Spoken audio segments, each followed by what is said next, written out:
everyone. Welcome once again to another episode of Lack of Focus, episode 87, Home in Time for Points. I am your host, Ed Horn, and alongside me tonight, my friend, Mr. Sean Dorsey. Sean, how's it going, my friend? Good, Ed. How you doing? Outstanding. And welcome home to our producer extraordinaire from his little jaunt in Europe, Mr. Chris Sheriff. Chris, how's it going? Is it in Europe anymore? Brexit happened, man, you know? No, That's it's now back to the UK. That's in right. They're in the their own continent thing. of Europe, you know. Yeah. No, It's no, the European it's the European rebel. yeah, I was gonna say. I think they removed themselves from the continent too. They're just their own thing now. I don't know much. You were there. You tell me. I'm doing good, Ed. I'm doing good. Good. All right. So while Chris was gone, we had some interesting events happen. We had the points drop release. So AMG is doing their thing. Some interesting things are in these points. So obviously we're a little late to the show on this one, but we're still going to cover it anyway. Kind of give you our hot takes on it, and of course we'll be doing all the stuff we've been doing and gaming and all the other fun stuff. So Sean, I'm going to start with you. What have you been doing lately, friend? Oh boy.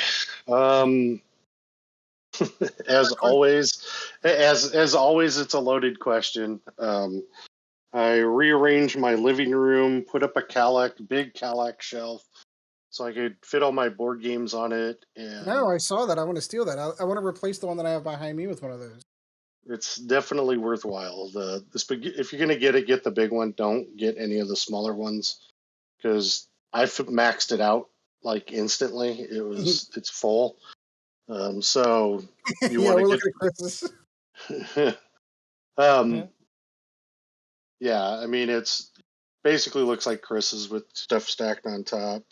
And then I moved a bookshelf that was in my living room into my bedroom, and that's where all my role playing stuff will be now. Is in there.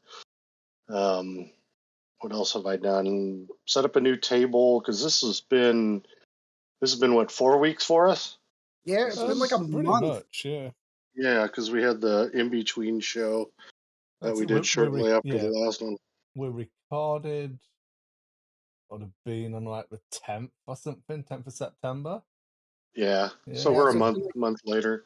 legitimately like a month since we've all gotten the chance to talk. Yeah, still haven't got my hobby area done yet in my bedroom, in the office, second bedroom office. Still working on that. But I bought the Kill Team starter set. Yeah, I heard about that. Octavius or whatever it is, and so we got that. And our goal is that if we don't have the will to play a big game, we have the ability to play a smaller game. So and still use the units we have plus what came with it and stuff like that. So Yeah, and I those think kill teams are really good. Yeah, I was excited. I think Kill Team will be more up your alley anyway, Sean, to be honest. Well, I like the big games. I like Legion, so I like that big spread out game. But the way that we'll play it is my son bought an alpha table also. So he got a newer version of it, which is better than the one that I have because mine was the first generation one. And everything lines up better, and it's just altogether better. Plus, it's solid black, so it's cooler looking. Heck yeah. And he has that set up at his apartment. So when we decide to do the 2,000 point games and spend 3, 4, or 5 hours playing, we'll do it at his place. When we're going to do the Kill Team games, we'll do it at my place. But the thing that was kind of slowing him down a little bit was we didn't have any terrain. So buying the Kill Team box gave us terrain. I bought a box a while ago that was like a city version of the game where it had some ground effect stuff. And then today I bought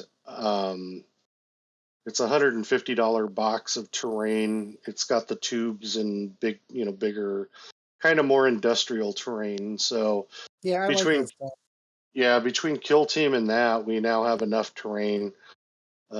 He's building the terrain, so once we get it, then we really don't have any excuses to play at least Kill Team because we have, enough to play for sure. He has his Thousand Suns. I have my Space Marines, and so the one thing I want to say about that is I think it's kind of weird how most of the factions have maybe 1 to 2 or 1 to 4 choices of units, where Space Marines have like 1 to 9 choices of units. Welcome to 40K. Yeah, yeah. So I kind of felt bad for him, but I don't think he really cares because you can play his pseudo Space Marines and his Rubric Marines and his, what are they, Zangors? Yeah, Ah, But yes. but we also got the Orcs and we got something else the too. It Death wasn't. Court of Krieg. Yeah, yeah, Adeptus Militarum Death Corps of Krieg. yeah. Which In was, plastic, no less. In yeah, plastic. in plastic. So we'll have those once those are assembled too. So we'll have a good variety to start Yeah, Death playing. Core Creed prior to that were only Forge World only army. So the fact that they're in plastic now is a gigantic. Yeah, yeah. It's just good to have the variety, and it's stuff we can build off of because orcs are getting the facelift. So if one of us wants to do an orc army, plus we also have his Grey Knights that he got with his kit when Hex he did. Firebox. Yeah, yeah, from the Thousand Sons Grey Knights. So he And has kind of a second army starting too. you're picking up on the right time because they literally just this is what the third edition of Kill Team now that they just did a revamp of the rules. Is that correct? They kind of FAQ'd the rules for the last one, but this is like making it its own marketable product properly now, I think. Yeah, It's and very separated from 40k now in how it plays and feels. Yeah, exactly. yeah, it's definitely a much more stripped down version in my opinion. It feels like X-wing 1.0 reading the original rules rather than having the tournament rules and all the errata and everything else. So, although Kill Team did just come out with an errata, so but we're not going to worry about that to start. We'll get the rules down and get to playing some, and As then long we'll. as you're not playing Custodes, it should be fine. Yeah, yeah.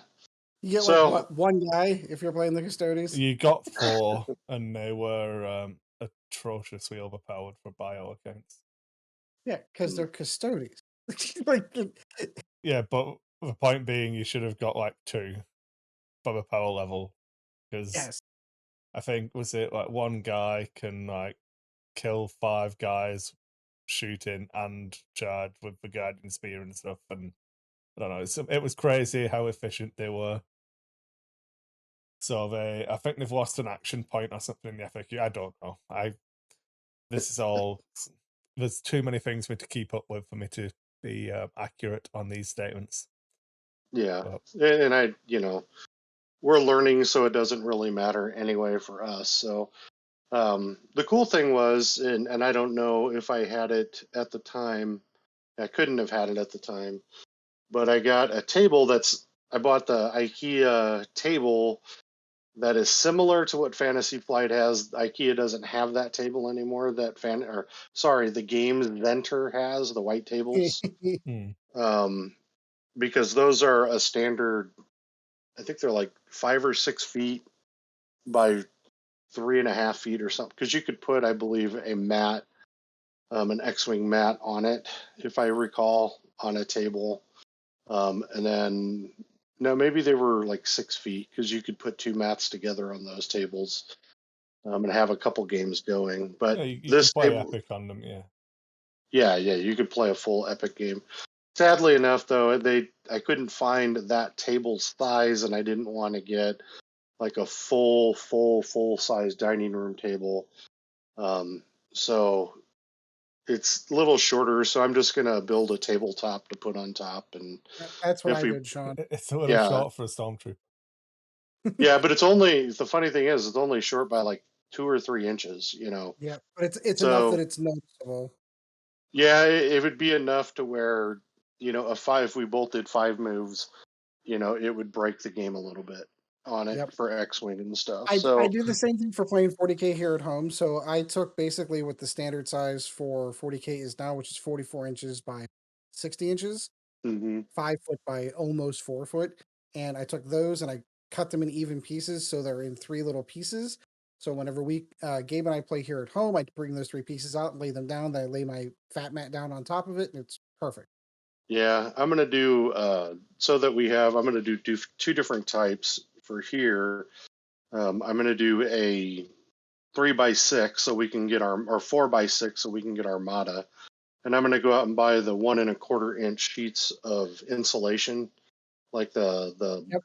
big thick ones, and then put a border around it, and then block it underneath so it fits on the table, perfectly, so it won't slide and stuff. The only reason Um, I didn't do the insulation one is I find that dice tend to bounce on that thick foam insulation. well, A good thing we were using at the store was pallet toppers. I think you can yeah, like order them and they're like corrugated plastic. yeah, yeah. And they're pretty cheap. They're about a 3/8 of an inch thick corrugated. It's kind of like doing foam core a little Yeah. bit, Oh, there but you it's go. plastic. It's actually, I think, what Fantasy Flight was using towards the end for their game toppers. Yeah. So they would have a mat either glued to it or you set it on it. I can't remember what it Yeah, was, but I went all out. I went with the 3/4 inch MDF board, so it's thick and heavy. yeah. My only concern with some of those other lighter ones is because they're so light.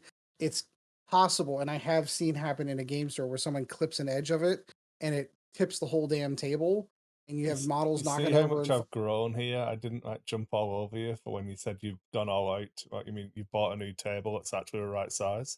yeah. I did.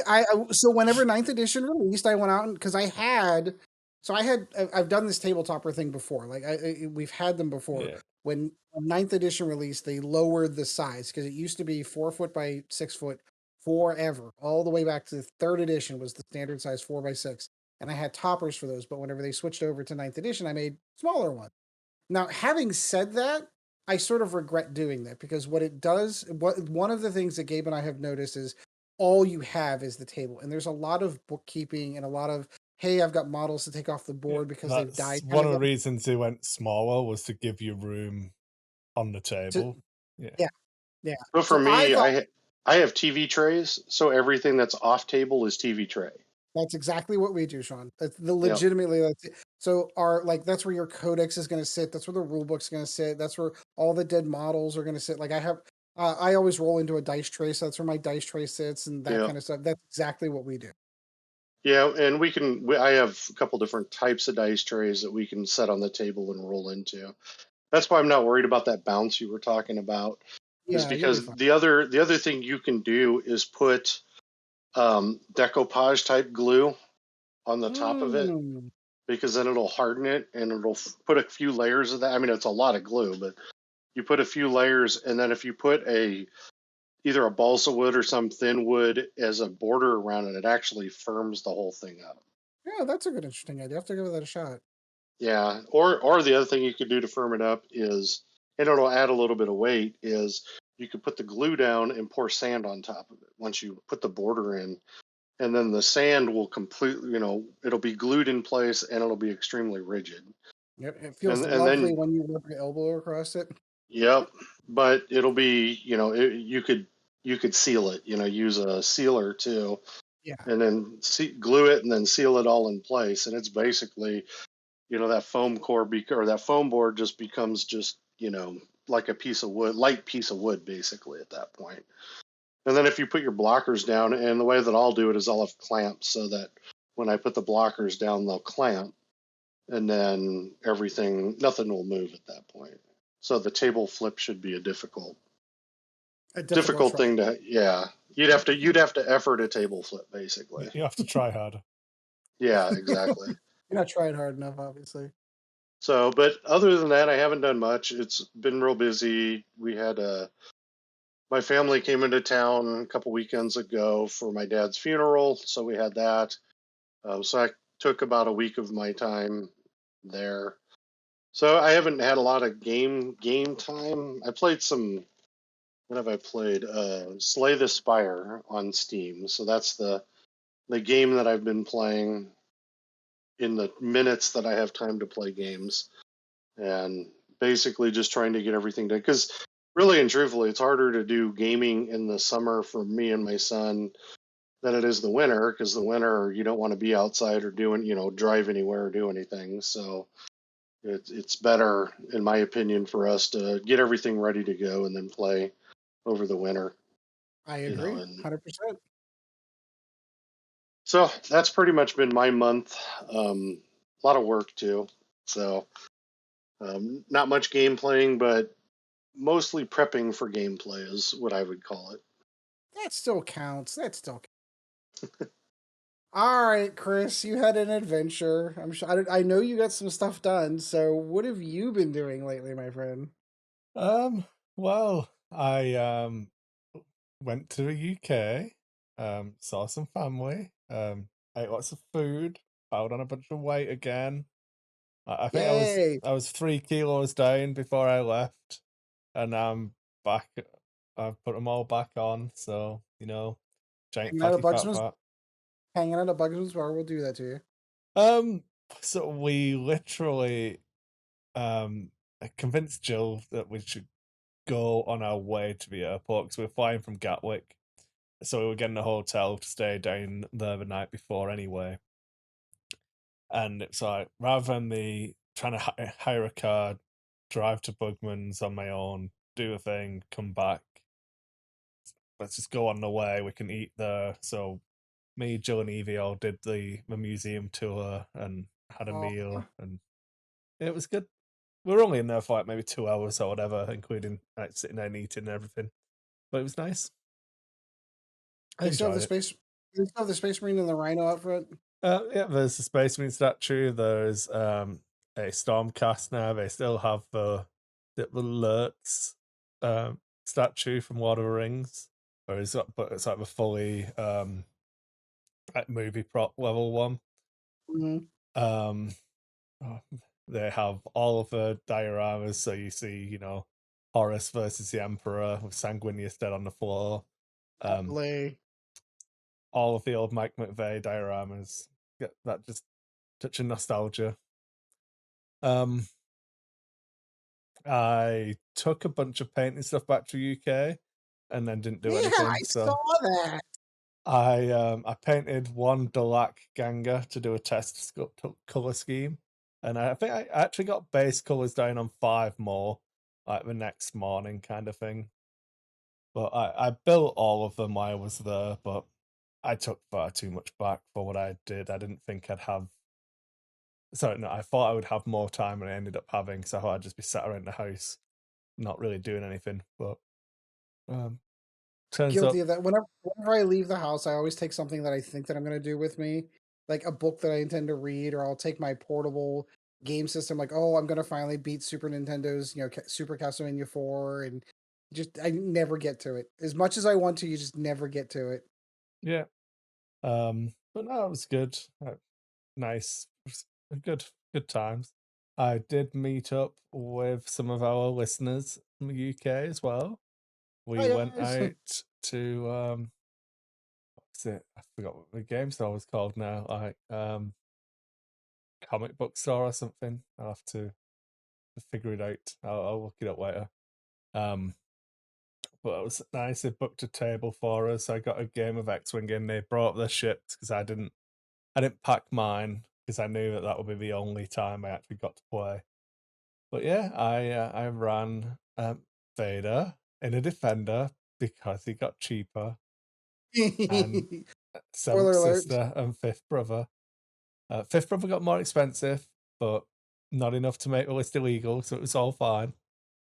Yeah, you just have a point left over and don't worry about it. So, but yeah, been good. Um, we chatted for a while. Went to a pub, had a quick drink. It was really nice actually, just hanging out, chatting with new people, especially because I'd been like a muggle for the 2 weeks I was there, just talking about non gaming stuff with normal people, just being a Nice, parent. nice to get back amongst your people. Yeah, it was good. I enjoyed it. Really good time. I said next time I'll try and make sure that it's more organized and have like proper notice and stuff like that. Uh, or like next time I'll have to try and come out and we can do the games enter lack of focus con. We're still trying. This stupid COVID thing doesn't seem to be going away, so we're still trying to nail down a date for that. I think we've kind of decided early next year that we're going to try to get doing that. I'd like to make that a yearly event. Like legitimately, even if it's just the three of us hanging out. Yeah. Like it's one of the things that, like I love. I'm going to get gushy, and I'm sorry.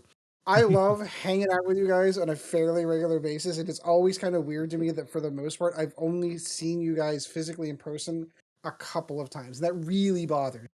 And I'd like to change that. So if we can make that a yearly event, I think that's what we should do. Yeah, I think we could. I As I said, we do it once first, just a test run. Maybe we don't like each other anymore. Who can say? I But suppose yeah, that is possible. but yeah, like, get one down first before we start booking 3 years. Like, can we reserve a room for 5 years? Yeah, there's my $4,000 booking fee. Oh, fucking head, what a dick. I Um, suppose it is true. we'll get the first one done first, and then the first one done first. That's good wordage. You can tell I've not spoken on camera for a while now. Words are hard. I don't know. I mean, that's probably just normal service for us, isn't it? I don't know. Derp, About derp, average. derp.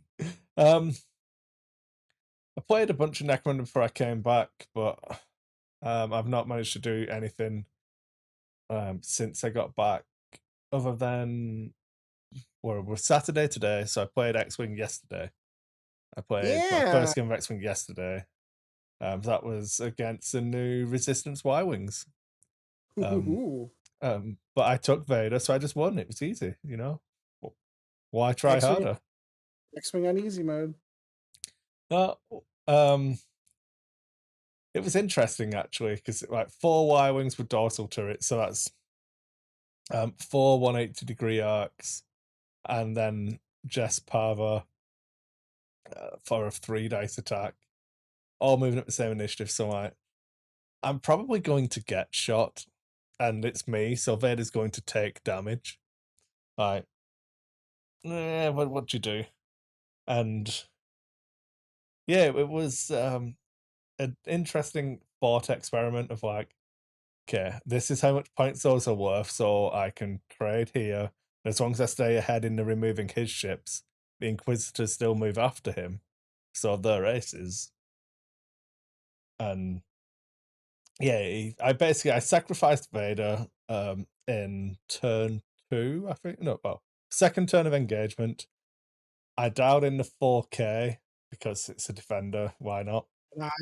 And I was like, if he probably won't block it because there's only one ship that can, and it puts it in a really weird position, like facing the wrong way, not really be able to get around to support the rest of his ship. So it's literally just there to block Vader.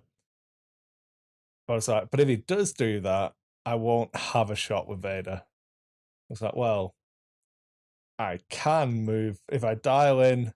I think it was like a 3 straight. I think it's fucking irrelevant. Nova Squadron battle reports coming. But I dialed in a move with Fifth Brother, where then I could boost in to block Vader myself. So if a Y-Wing moved to block my 4K, I could make it, rather than bumping the Y-Wing, I bump Fifth Brother, who would be where the Y-Wing would be. So I moved there, and so I just like, fuck it. Vader's going to bump into my own ship, but at least he'll be shooting the same Y-Wing as Fifth Brother. So I'm still concentrating fire. And yeah, I think that round I took like 6 damage on Vader from like 3 Ooh. shots. It was down to, no, I think it was 5 damage. I'd lost the shield previously. Because why wouldn't I, I think it was like 2 shots. I had to spend the focus token for the first one, spend the evade for the second one, and still took a damage. But Sounds like yeah. my dice when Suture fell. Oh, it was fine. I would have had to get a really weird chain of crits for Vader to die. because it was like he was only taking like 3 2-dice attacks or 4 2-dice attacks. So the chances of that like getting through 3 shields and 3 hull when he's got 3 agility was, you know what I mean? Like Vader shouldn't die. He got down to 1 health, but he shouldn't. I mean, mission accomplished. He's still alive, and he did 4 damage and then 4 damage. So whatever. That's what Vader does. Yeah. So Is then, is is this the Defender Vader that you're talking about? yeah. Just The measly 112 point Defender Vader? yeah. Spoiler alert. It's one of those where like I knew that as long as I was killing his ships, it didn't fucking matter, you know. And the Y-wings, so you just roll dice at them and they'll die. So yeah, it was good. Especially like Fifth Brother and Seventh Sister. So, oh, you rolled an evade? I don't think you did. Seventh Sister will crack shot that. Oh man, Fifth Brother got his hit through, take an extra crit. I did. The only time I used Fifth Brother's ability to add the extra crit, I'd already done 1 crit, and it turned out that it was direct, so I didn't need to have done the second one. But it was like, you've got to make sure, haven't you? Yeah, you got yeah. Again, that's a ship that could have shot at Vader, so it has to be dead. But I had the opportunity to either just keep running with Vader and leave the 2 Inquisitors in the fight. It was like, it's actually more beneficial at this point for me to keep the 2 Inquisitors healthy, keep chipping away with them, and keep Vader in the fight so that he targets Vader. Because if all 3 of my ships can shoot the same one, I can potentially take one off the board again, and he never actually gets to kill Vader. But like the blanks came, Vader died, but it didn't matter. He had like a Y-wing with 2 health left and another Y-wing with 3 health left. And then it was like, yeah, okay, whatever. You're never shooting me again, and just die. But yeah, I mean, that list has been good fun. I got bullied into signing up for the Carolina Crates online tournament thing. A couple of I people was spoken to me. I was gonna ask you about that and see if you got roped into that one. A couple of people had asked if I'd. Sorry, yeah, a couple of people had asked if I'd be on the team. I was like, no, I don't like online X-wing. Don't want to do it. Don't want to do it. And then Chris reached out and was like, one of the like the non-serious teams had a player who had to drop out. They've only got like 3 days to try and find someone else. Will you do it? I'm like, twist your arm. I don't. As long as I don't have to try. So I've taken the same list again. Of course. It's doing a really interesting format. So when you submit your list, you just submit pilots, no upgrades, and then any points you've got left go into your sideboard. And then when you get the pairings, you look at each other's lists, and then you can spend your remaining points on upgrades. I don't know if Ed's frozen or if he's really, really shocked by my statement. I think he's shocked. I just think he's shocked to a point where flabbergasted by all of that. Yeah, he can't even move. Yeah. Sorry, my internet dropped there for a second. So I heard sideboard, and that's the last thing I heard. I was like, oh my god, Ed's astounded by this format. He thinks it's amazing. It's speechless. Apparently. So basically, if you take 150 points worth of ships and would normally spend 50 points on upgrades, you don't buy the upgrades until you've seen your opponent's list, which also won't have upgrades. Oh. Then simultaneously, you both spend the rest of your points and then play the game. Interesting. Yeah.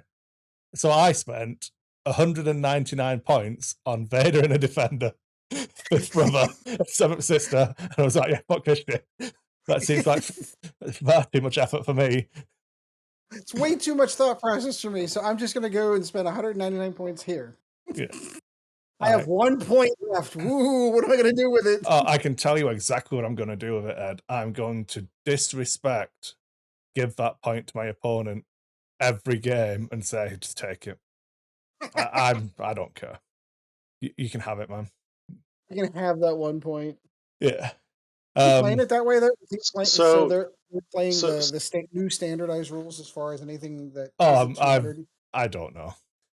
I have no I was idea. curious. I mean, I was maybe. curious. I would like to tell you, but that would have involved reading the tournament pack, Which I have not done. which I have yet to do. I had to submit my list on TTT, tabletop, I don't know, whatever. that tournament thing. Yeah. And I was like, Yeah. oh man, I'll have to make an account. And it turns out that I have an account because that's what I use for the overlay when we do the Vassal games. Oh, Oh. So I only had to click a few buttons and then I didn't have to think about it. It was fine. fantastic. So Yeah. I'm So just when gonna did say Vader is a pretty sick ship. That is It's disgusting. it's fucking ridiculous, man. I'm like, So you 4K get a free evade action. yeah, Mhm. it's just 4K get a free evade action. Not to mention the 3 it's 4s that are sitting on that ship. it's not even that, Sean. You do a one bank, don't take the evade, and go, what the fuck are you gonna do about it? Come on, come Right. at me. I Yeah, don't care. exactly. I've got 7 health and 3 agility. What's that? Your Right. one ship that got the shot because you've somehow guessed that I was gonna do a one bank. So that, oh man, you got 3 hits. Cool, go you. No points for you. All right.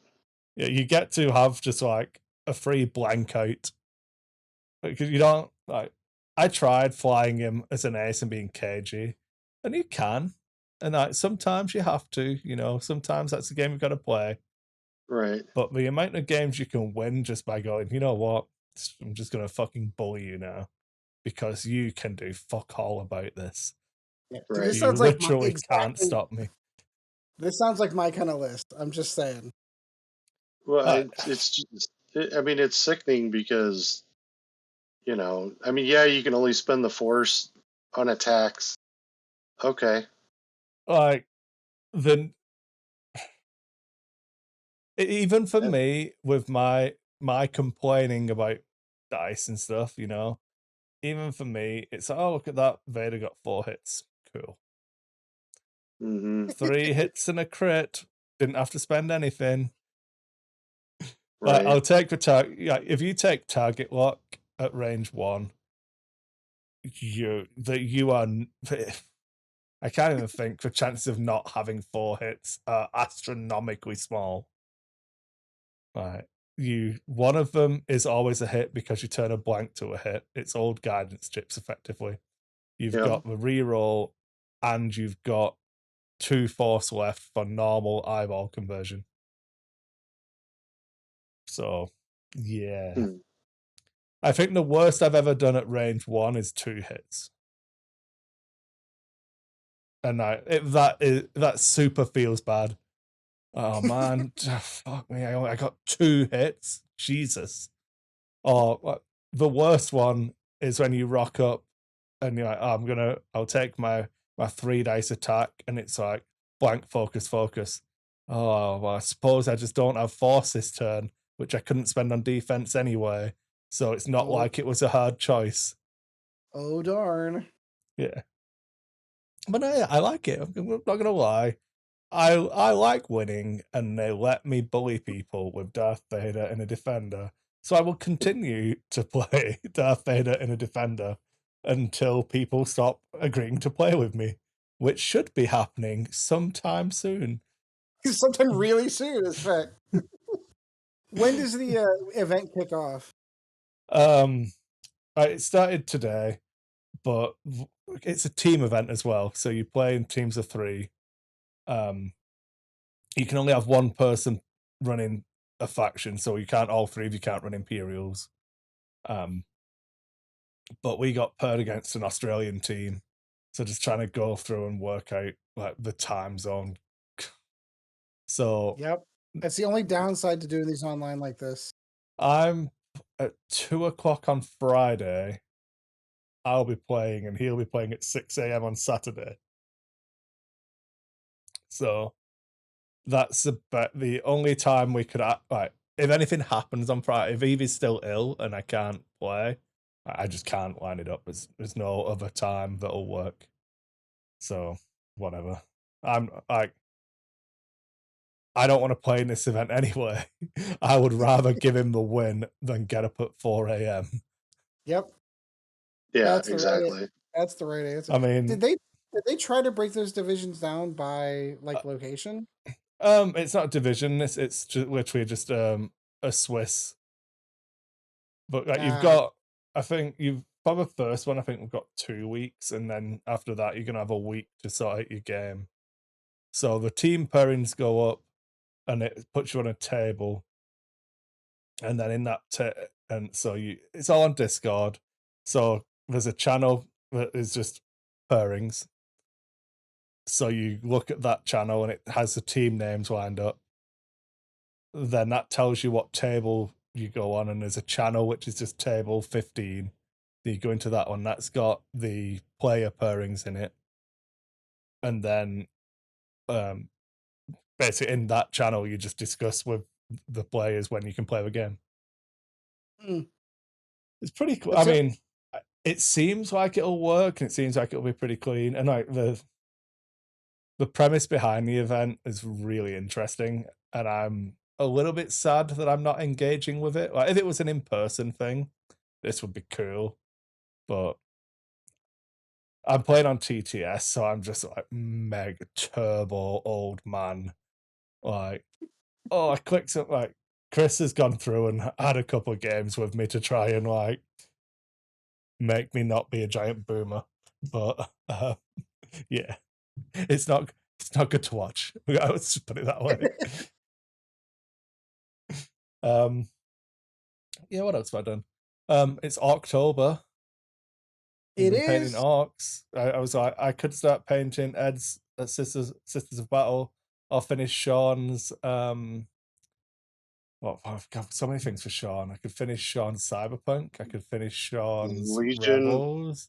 Yeah, all of this stuff I could do. Nah, I'm gonna start an orc army for October. That's Like right. I said, I'm totally fine with Orktober and getting the orcs done as long as I can have nuns with guns November. Yeah, it's interesting. So I did the bases on the beast snaggers I was painting before I went away, because I never actually got those bases finished. So I was doing those while just on the dining room table upstairs while Evie was like just snotty and not feeling well. Um, so she sat and helped me stick static grass on things, and doing that. And then on the stream last Sunday, I did the knob on Smasher Squig, which I managed to get done in 3 hours and 59 minutes. So it was Ooh, um, black undercoat to finished in 3 hours 59 minutes. I thought that was good. I think it that's was not pretty bad. good. I think I It posted looked it. good. I think you posted it in Discord. Yeah, I think so. I normally do. That's on my Instagram. I know that. Yeah, I thought it looked good. I really like the skin tone on it. The pictures came out really nice of the skin. Yeah, it's good. Yeah, no, Uh, that looks awesome. not Available in our, not bad for 4 hours. Less than 4 hours. not bad. And you had mentioned something along the lines like just doing a model from start to finish, like when I was talking about painting my Space Marines, and I might have to go down, just get one done Yeah, as just doing opposed one to at a time. Because then it's done, and you get to take a picture of it and go, "Oh yeah, I really like that." yep, Um, yep, yep. but because it's October and I have so many different things that counts as orcs, so one thing I thought we could do, because I'm indecisive, is plan the model that I'm going to paint tomorrow, which will have, when you hear this, will have been 2 days ago. Mm-hmm. So, well, we can try and pick the model that I paint now. Well, what So, options do you have left? I have more of the 40k orcs. So I've got like I've got 30 Gretchen. I've got the runt herd character. Is it Sargit or something like that? Pardon me. The guy with crazy hair. Yep. I'm gonna have to look up his name now because it annoys me and I can never remember it. It's literally the only reason I bought the army, because I thought he was cool. I have the Squig Hog Riders, but they're not built yet. But I mean that's by the by, I can build that. So I've got more stuff for that army. Like, let's say I have some Battlefleet Gothic Orc ships. Ooh. I have the Cruel Boy Orcs, Zodgrod Wart Snagger. That's the name of a beat. I don't know why they hate the way that they force me to enunciate with the names of these beast snaggers. Warts Snagger. Zodgrod Wart Snagger.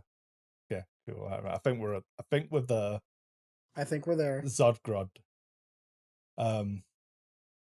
Then what was the Cruel Boys from the Dominion box? Did you get the Dominion box, Sean?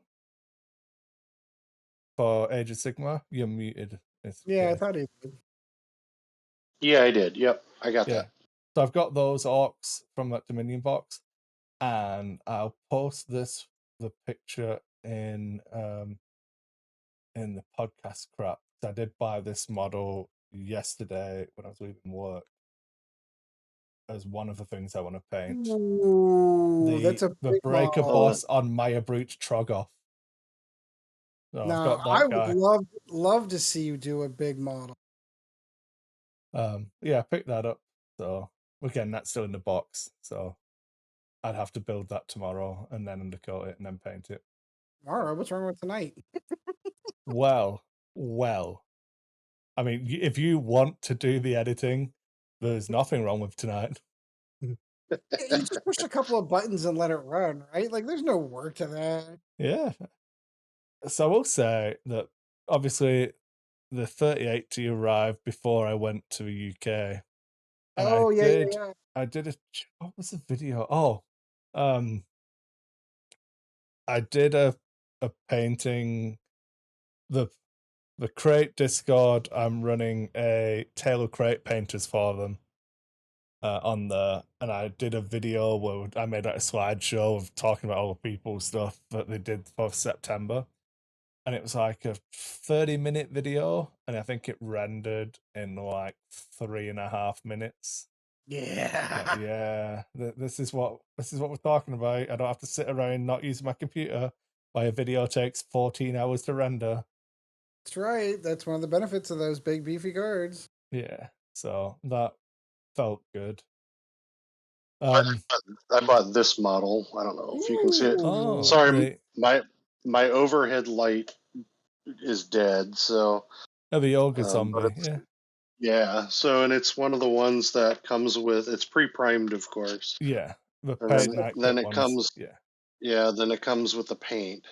Can I give you some advice, Sean? Still prime that. Gabe got a couple of those prime D&D minis, and there's some type of coating that goes on top of that primer. You're supposed to wash. You're supposed to wash them.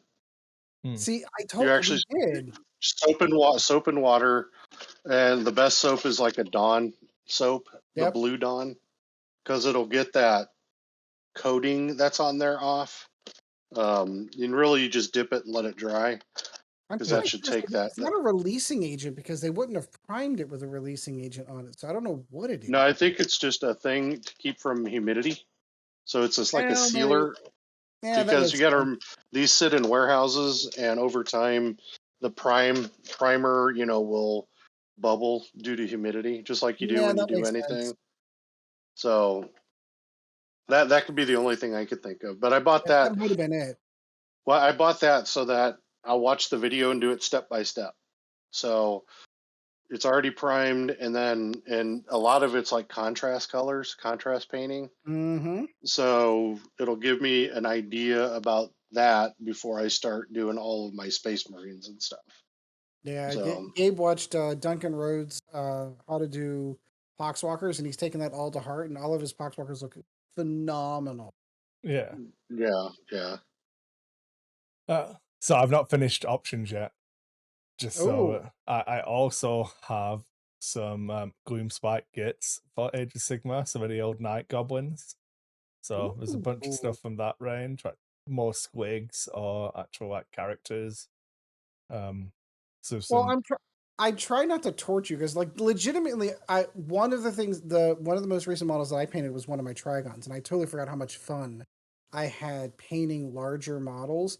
But there's a part of me that would love to see you paint a large model, but then I know by stating that what the amount of effort I'm asking you to put in tomorrow to get that prepared and ready to go for the stream. it has to be done at some point. It's fine. Yeah, So let's have a look. So black, brass, pale flesh, green, white, green, behemoth red. Be all right. How hard you could don't it be? you don't have to paint it exactly as it's shown in the Oh, picture. I do. I can't not. This is one of the things I find. It won't be exact, but I always take my inspiration from the box art because that's why you buy the models, because the box art looks cool. Yeah. So yeah, Yeah. if I have a vote and I'm not putting you through too much trouble, that would be my vote. I'd love to see Well, a you large. you both have a vote. They both add up to like half a vote, and then I get a full one. So it doesn't matter. I think you take the one that is the most technically challenging and do that one. Uh, but it's really weird because they all have different issues. That makes sense. But yeah, I Yep. don't know. Whatever, no matter Just what it is, I have to get some black undercoats. I ran out. So I ran If we're out go- undercoating my table that I used because I moved the camera again. So it now points down uh, across the table, and it was like a crappy white plastic table. So I was undercoating my table and then lacquering it and then spraying it and lacquering it. And it's still all scratched off straight away, but it looks better than it did.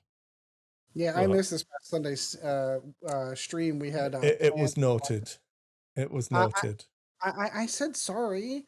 I wanted to be there. I should hopefully so my for our anniversary, my wife and I's anniversary was this past weekend, and for our anniversary, my wife got me game tickets to the Steeler game this weekend. We're gonna get our asses kicked by the Denver Broncos, so that'll be fun. But we should be home by like 5 or 6. Would be my thought process. And I know she's going to be beat. I'm probably going to be beat. So it'd be kind of nice to be able to sit down, grab a model, just one. Uh, I think I think I'm going to work on probably my Overlord. I have a second Overlord I want to do. I might break out the Lich Guard I could do and sit down and watch Chris paint. there you go. That's the plan anyway. There you go. It'll be fun. I'm looking forward to doing another one. Yeah, the last week when you did it, I fell asleep before you started, so it's the old man in me caught up. It was just Oh, a it's fun. hectic 2 weeks. So I I was figure, I figure I'll catch you this time. I'm off Monday, so I Oh, I was wish. just glad that I got it done in a timely manner because I wanted to go to sleep. yeah, I was wondering, if you were caught back up with sleep and jet lag and all that type of stuff. Um, it was well, I said there was a chance, a very small window, where if Evie had been healthy and gone to daycare, my life might have turned around and I could have become a productive member of society. Um, because I was waking up at like 5 a.m. on like just being awake, get up, like have a shower. I'll get up at like 6 kind of thing, Mm, showered, ready. But then because I've had zero time to do anything during the day, because when Evie would normally be in daycare is the time I'd either get work done, like do prep work for streaming, do editing for this, do housework, all of that. I hadn't been able to do any of that. So that meant I've had to do that at night time. And it slowly just wound me down. So I'm just like exhausted all the time now. So it's Yeah. not jet lag, it's just parenting now. The jet lag was a yeah, godsend. I was like, man, I could like get up at 5, take the dogs for a nice walk, have some breakfast, get showered, be like dressed and ready to face the day before Evie's even awake. But no, wasn't meant to be. I'm gonna sleep. Yeah. Anyway, that's it. That's me. Well, what I might do, Ed, because I haven't actually painted any of the Cruel Boys yet, I might pick one of the characters from the box and just paint that first, That sounds just so I good. can kind of nail down the color scheme. So I'll build a couple of those tomorrow. I'm not doing hobgoblins. I'll find one so we can show you. Maybe this guy. Yeah, that one If looks I were going to good. go for the rule of cool, I would have gone for the Battlefield Gothic fleet because a lot of folks probably haven't even seen those models. Oh, he's there. He's going to be cool. Yeah, Yeah. so for the Gothic stuff, I plan on again. That's going to be on my midweek stream. Like I will do them on stream. Like, they'll definitely Mm-hmm. get done this month, and it'll definitely be on stream. But I can't do everything until Evie goes back to daycare. Yep. So, And since she's currently ill, that's not going to happen. I understood. but it's one of those. She's bad in the morning when she wakes up, and then by like 8 o'clock, she'll be fine. But I've kind of like missed the window then. Yep. So, yeah. Understood. All right, for myself, I want to get this out of the way right at the beginning because I tend to somehow manage to forget this. We have something cool we're going to start doing on Monday.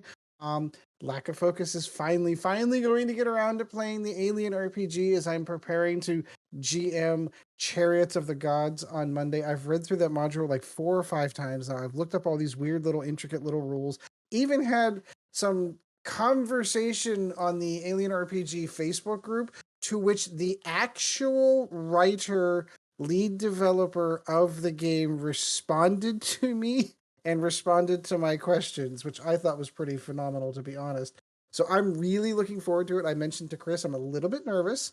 It's been a while since I've GM'd. It's a brand new game, and I just want to make sure that everyone has a good time, has a lot of fun. I know Chad's a little wary going into it because he's not really a huge fan of the idea of uh a one shot like I'm only going to play this character for a short period of time and then I know that character is not going to move on after this kind of thing, but I'm hoping that I can kind of get him to come around.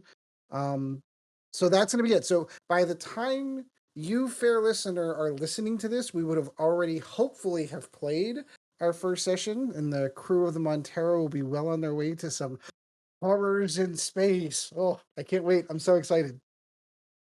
I'm looking Beyond forward that, to it. yeah, I really am. I think it's gonna be a ton of fun. Like I know Chad's a little bit iffy on it, but I think once you kind of get wrapped into it and get wrapped into the nostalgia, I think it'll be or wrapped into the immersion into the environment. I think it'll be a ton of fun. I do have some technical questions. I think I still need to work out with Chris probably early because I don't know how we're gonna be streaming slash or how we're gonna be recording this because I obviously assume it's gonna go up on the Lack of Focus page. So we'll have to figure that all out. But we're going to be doing it kind of light, like we're not doing it on Roll20 or anything like that. We're just going to make it in Discard because it's really not.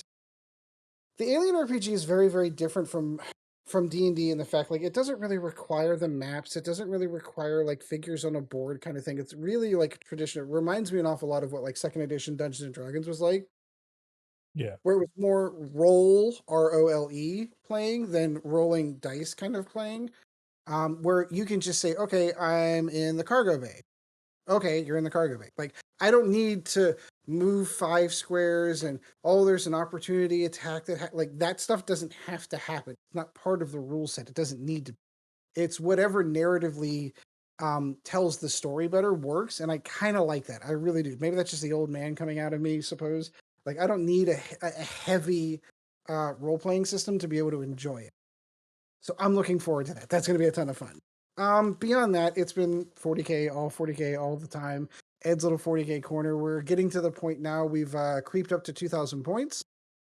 Chad made a shift a couple of weeks ago, kind of getting tired of having his CSM or Chaos Space Marines, for those who are unaware, getting their asses handed to him each and every week. So the Thousand Suns Codex obviously just came out, so he decided to jump ship. We're really liberal on substitution of models, and I genuinely do encourage this. Miniatures wargaming as a whole, for the most part, is a fairly expensive hobby. and I don't encourage people to go out and run out and buy something. And what? So scratch it. Let me. If it looks cool and you like it, buy it, paint it, and don't care how well it performs. Can't tell you the number of times I have fielded Trigons that, as badass as I thought they were going to be, whenever they shifted when they were Forge World only model, and I found out they were coming out in plastic, Ed went out and bought 3 of them because, oh god, Trigons, and they have sucked every single edition since they have come out. But I bought them for the rule of cool because I think they're cool and they really look cool. But legitimately, I'm okay with the idea of saying, hey, this Space Marine is going to stand in for my sorcerer because I don't know if I want to run sorcerers or not. Or this tank, which is basically the same size, is going to fill in for this tank here. If it's a friendly game, just like we've been doing at the game store, I'm totally okay with it, and I highly encourage it because I get it. It's expensive, and if you're, why go out and spend the money on something that turns out that you don't really like and you don't really enjoy playing on the table? So Chad basically all of his Corn Berserkers are serving as Rubric Marines. They they changed uniforms when they were in the back, I suppose. Um, but it's been fun. It's been a lot of fun. So we've creeped up to 2,000 points in playing. We still have the 4 of us. Just Sean. Aww. Okay. He'll come back. Here we go. Yeah. And he's back. But we creeped up to 2,000 points. We've been playing with full missions and full secondaries. We've reached that second tier. So, like, you always have that whenever you're learning a new game or learning a new edition. You have you have those first couple of games you're kind of struggling around. You have to look at the rule books for everything. But then you get past that and you're just playing the game. And then we've moved into this second tier where, like, we're seeing the game within the game, where I'm changing the way that I'm building my lists and the lists that I'm fielding. And I'm building lists to cater to specific secondaries, for example, that I know that I'm going to take. And I'm fielding units that I know, like, I need a unit that can sit on an objective and hold an objective for a turn. I'm going to put my Lich Guard out there, and they're going to sit on the objective, and they're going to take all the shots that they can. They're still going to be standing at the end. So when it comes back to my turn, I score that primary objective. So that's kind of where I've gotten to at that point. I'm still trying to rope in new players. This is one of the things I'm starting to get a little bit concerned with. When we go to the game store, we usually see about anywhere between 4 and 6 other people on a Tuesday night. The only thing that's really getting played there is 40K in some variety. We have a bunch of people playing Crusade, which I'm not going to lie, I have never read the rules. It's the narrative version of 9th edition, where you start off with a small force. I've been told that that's actually a way to play. I've heard it's a lot of fun, and, like, legitimately, honestly, I think I'd like to give it a shot. I just need to sit down and read the rules. So they're about ready to finish up whatever campaign that they're doing, and then they're going to move into another one. When they move into that, because one of the other things that it does is, legitimately, this is what ends up happening. Chad, Logan, my son, and I show up to the game store, and we're usually playing against each other. Either I'm playing Chad or I'm playing Logan, and Gabe's either playing against Chad or he's playing against Logan. It's just the 4 of us playing against each other. These other players are out there on the peripheral, and we have cross conversation, of course. We're all friendly, but I never get to play any of those. So what's starting to happen is, man, am I getting kind of bored playing against Death Guard. It's not that I'm not having fun playing against my son. I have a lot of fun. We have a lot of laughs. It's a good game. It's not that I'm not having fun playing against Chad or playing against Logan, but I want to see something else. There are, I don't know, 24, 25 factions in 40K, and I've seen 4 of them. I want to see what else is out there. I want to play against the guy that brings Grey Knights. I want to play against the person that's bringing Sisters. I want to play against the person that's bringing the Tau player that's sitting in there, or the Eldar player. Like, I haven't seen any of those armies on the table. So even if I have to do it in that fashion of, well, let's do it in Crusade.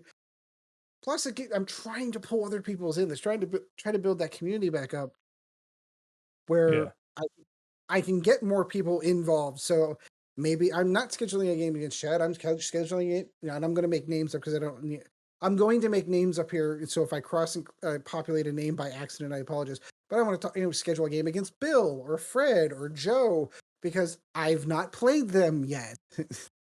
So that's what my hope is. So I think we might maybe shift gears a little into the Crusade thing, and kind of see what it's like. Not that I'm getting bored with 2,000 points. I'm trying to lure them in. If I can get them in, it'll be great.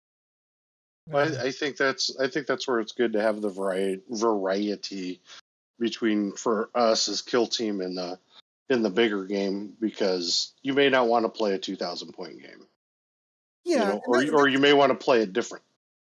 yeah. Well, so that's kind of the other downside. So, for example, Chad and I played. So I had to pick up groceries at Walmart, which is right in Latrobe. Whenever I was playing my game, and we walked in the door to play the game. We walked in the door at 5:45, and I told Chad I have a 9:30 dead stop. I have to be out of the store by 9:30 because I have to drive over to Walmart and pick up my groceries.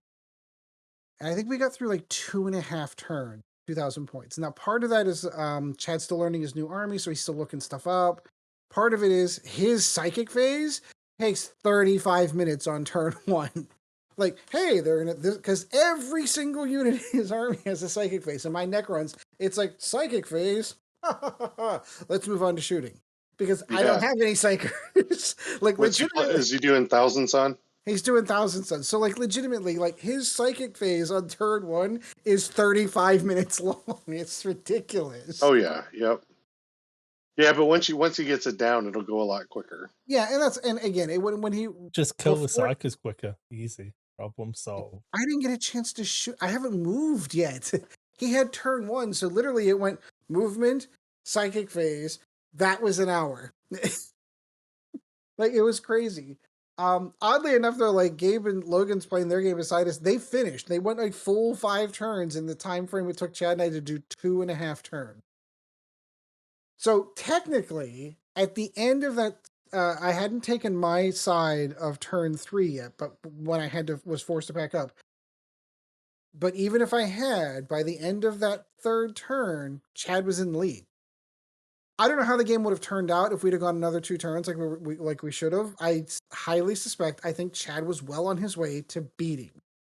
For the first time, Chad was well on his way to beating. Oh, coincidence.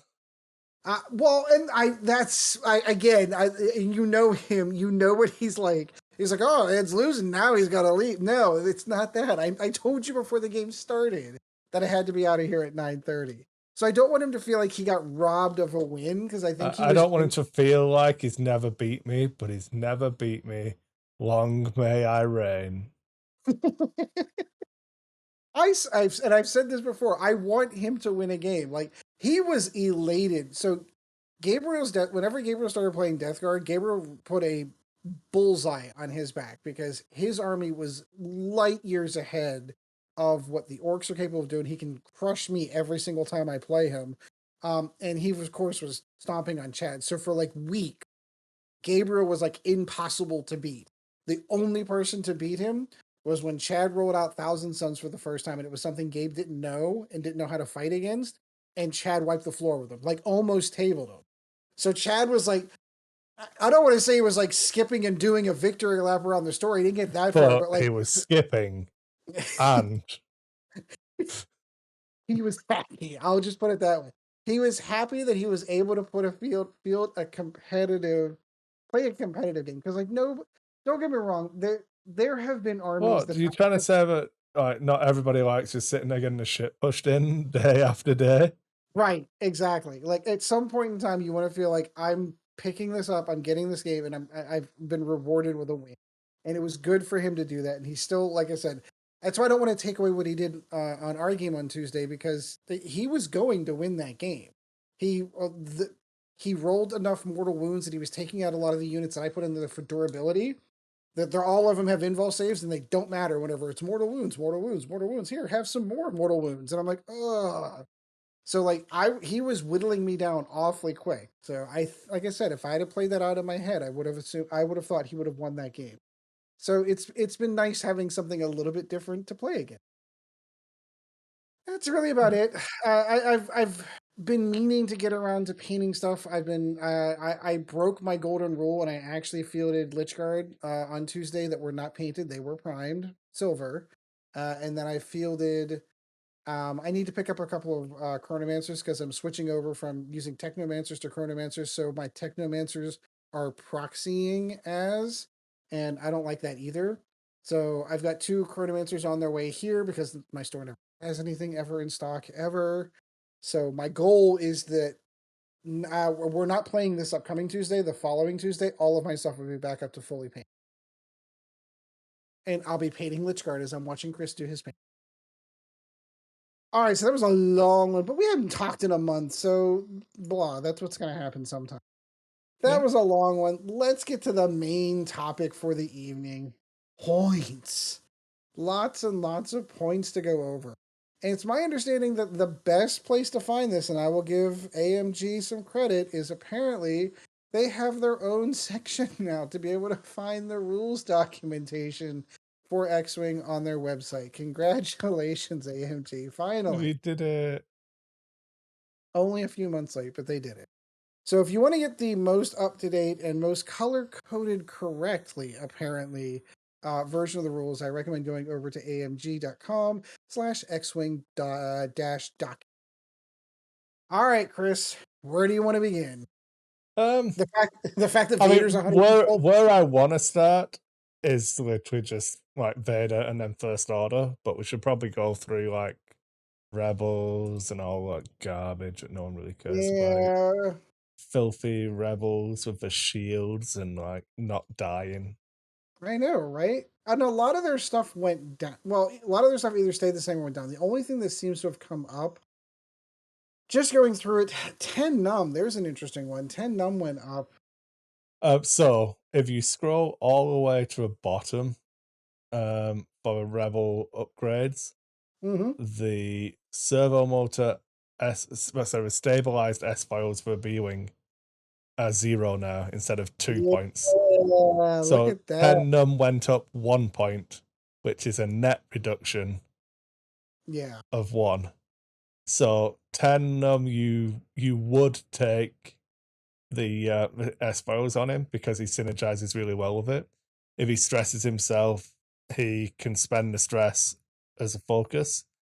So he takes a target lock action from the files, and that lets him do a barrel roll to stress. So he gets target lock focus. Yeah. So he's the only one who directly synergizes with like with the stabilized S files with no other upgrades. So he got more expensive, but the S files went to 0. So I And all of the others, with the exception of Braylon Strom, all of the other B-Wing pilots all went down. 48 points for Hira Syndulla for an I6. Yeah, I saw that I6 at 48 points with a free upgrade for the S foils. Yeah, Kind I of taste. mean, Wedge is 54 points for an I6 X-Wing. So you can have an I6 B-Wing for 48 points.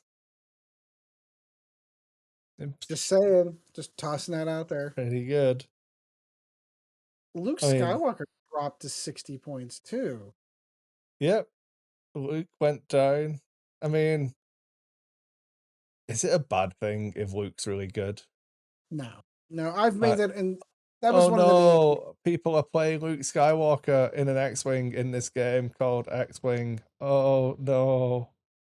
That Um, was one of the big counter arguments towards the end of life for first edition X-Wing, where like the game's called X-Wing and no one ever runs X-Wings anymore. yeah. That's where the power creep had gotten to the point in the game where you never saw the TIE Advanced, you barely saw TIE fighters, and then the X-Wing didn't see them. You didn't see the ships. The ships that brought the game into existence were no longer viable. So that's why one of the things that they changed for second edition, I really do like. You can bring Luke right back, drop him down to 60 points, and all of a sudden he's like, 60 points for 3 force on the table. Let's do that. I think that's the evolution of games. The new I cool agree. stuff comes out and the old stuff just fades away because they weren't adjusting enough of the old stuff like they can now. That's Right. that to me is the biggest thing with second edition is the fact that you can play the game of something's not in the game. Let's get it back in the game by either point costing it or making quality changes to it.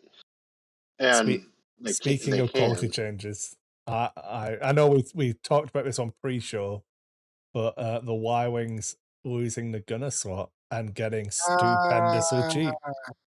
yes, yes, yes, yes. There was a trade off for losing those gunner slots. So So They gain Very missiles. no, no, Yeah, no. That's not a See, good trade-off. this is because Sean hasn't been playing Squadrons, Ed. If you play Squadrons and fly your Y-Wing, you can take your turret or you can take your missiles because you're just a creep farmer. You're a yep. filthy, filthy creep farmer just going out shooting your missiles. So AMG are obviously all Squadron players, which Apparently. it doesn't matter if they're really X-Wing, it's fine. They all play Squadrons, so a good people by me. Yeah. Yes, absolutely. Yeah, but I just think it takes that the concept of what the Y-wing was, at least for the Star Wars movie time frame. The turret was an ion turret back then. It was designed as an ion turret that they couldn't man because they only had 33 pilots to man 33 ships, and stuck people in ships that they'd never really flown before, those types of things. So, I don't know. Yeah. Taking the gunner away just kind of, I mean, it doesn't matter. It's, like I've always said, it's their game, their circus, so they can do as they wish. And So the BTL A4 Y-Wing Starfighter was the one-man version of the BTL S3 Starfighter model. That's like the first line in the Wikipedia entry. I get Yeah. it. I get So, it. I mean, if they release a BTL S3, I get my gunner swap back. But the model's a Or they could BTL do A4, that's what it says. an upgrade, one of those upgrade packs that has the BTL S3, and then you get So your gun slot back. remember, so this is rolling back. So Ed will like this because it's first edition, so we can talk knowledgeably and feel really smart. But like, the Y-wing was the a Y-wing. It was the BTL S3, but it didn't have that model assigned to it because it had a Right. gunner slot. You got to take the BTL A4 upgrade, which locked you to a front. Mm-hmm. Yep. But because in second edition they just called it the BTL A4 Y-wing, they kind of, I'm not going to say screwed themselves, but like one thing, and I'm surprised that you're not as on board with this, and I thought you might be, because it's all like fluffy changes. So like the S files on the B wing are an upgrade, but they're free because B wings actually have S files. It's not like you can choose to not put them on. Right. Return of the Right. Jedi, as they're coming in, you see them rolling Yeah, out the S. the wings on the models move Yes. like it, they have stabilized S files, so the card's free.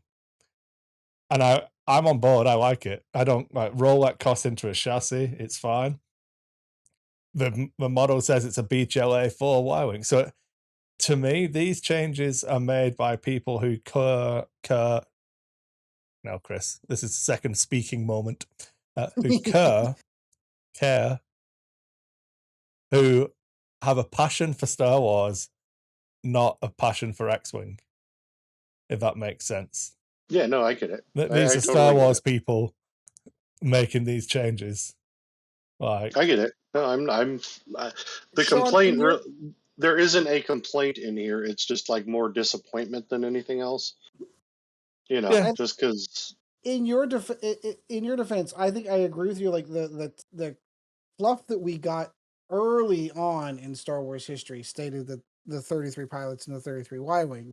That's the reason why there was nobody in there. I think they Right. have retconned that since. Is my point. Yeah, I'm sure that they have, but I grew up and watched it in 1977, I so know. I you know. get my to say it my. to it. Do you get to say it to Sean now? Just get off his lawn. I I'm mean, just that's my point. Is my canon's a little bit different than other, because my son grew up with Star Wars in the re-release of Star Wars with the edited edition in theater. So we had watched Star Wars on on film. VHS. Yeah, we had watched the original, but his like cognizant time with it was with the re-releases, Yeah, and so the changes exist for him, they shouldn't exist for me. That's how I put it, Yeah, I understand.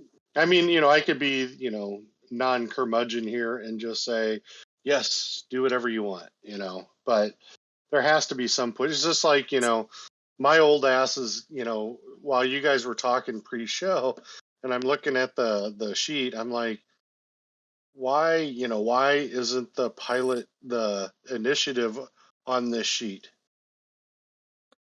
Yeah. So You know, I've got a good one for you. So this is complete tangential, but I can see the mind of a game designer working as I read down. So go to VCX 100 White Freighter, because I think only Callus didn't change. Right. Kanan got cheaper in the Ghost. Hera got cheaper in the Ghost. Chopper went down to 66 points. And then the generic went up by a point. So I can see I can see the brain of the tester here. It's like, well, I think that's the same thing as, because I was looking at the Defender, and they're in the same boat. You can't play three. That's what the whole concept yeah, of this it's going up like is. Chopper's unique, so you can't spam him. So we can let him have a true points value of 66. Oh, wait a minute. 67 plus 67 plus 66 is 200. We can't have three VCX Yep. Yeah, 100s. So the right. So you had generic to got raise it a punished. point, Yeah. So like, Chopper's worth 66, the Lawful Rebel's worth 67. Or, well, which the is the Lawful same Rebel. as which is the Yeah. same as Callus, which that doesn't make sense. But Yeah. Like, I'm the not I'm Lawful. not here to Yeah. argue these points. Well, It it's that is what it the is. Lawful's paying the I'm a generic so you can have two of me tax. Correct. Yep. Correct. I find it funny just scrolling down and like, wait a minute, one of these things is not like the others. Yeah. Um, But hey, at least oh, they caught it. yeah, At least yeah. somebody caught that. Whether it be testing or in the Oh, design side. we all know that AMG don't test anything because they hate X-Wing, so they just like would rather see it burn to a ground so it can get back to making Marvel games. Right. So Right. it must have been luck, Sean. Just that's Yeah. where the Yeah. dart fell on the dart. But I was just. That's exactly what I was just saying. The the dart fell, but 68-point dart just happened to land there. That's my vote. yeah. Yeah. Exactly. Pop that balloon, and we went on. Yay! Jinner so went up a point. I'm I was quite just gonna happy bring about that up. that. Yeah. Right. So there's a bunch of change. Like a bunch of gunners got cheaper. Not Luke. Don't No. worry, it's fine. Not Luke. Because he's still because that Yeah. gutter side is still broken as shit. Outrider title went down as well. So like Dash with Yes. Outrider is 85 points now. Yeah, so we talked about that Dash. All right, at the onset of second edition, Dash was 100-point ship, which we thought was kind of crazy when we looked at it. Because like, holy cow! I mean, that's really he's down to what'd you say, 73, 74, 72 points. I'm sorry. Yeah. So here's the question. So was nobody playing Dash then? No, no one's playing any of the Warriors base ships, are they? Yeah, large base ships are in a bad play. I think Dash has been played when he's cheating, but generally, like when there's been some broken, like literally large base ships are only seen play when there's a broken combo. Like remember we spoke about the handbrake Han where you could like stop after seeing table state and like just Right. do funky. So Dash saw play when he could double tap out of the same arc at Initiative 7. With Like, Luke Gunner. No, it was Yeah. Handgunner let him Oh, shoot. was it? Yeah. Handgunner and the Hawk that let you boost his initiative to 7 as well. So you'd Handgunner first, and then use. I can't remember. I mean, luckily I have the PDF open in front of me, as if by magic. And now that I've said that all condescending like, I can't scroll quickly. HWK would be above E. we go. It would be after Rock Garnet. That's his name. It's a first edition ship, so he's got ditched out of my brain. Yeah, so it was Dash Rock. So he double tap at Initiative 7 out of the same arc. So like one ship just got absolutely pummeled with 8 attack dice, and it wasn't fun.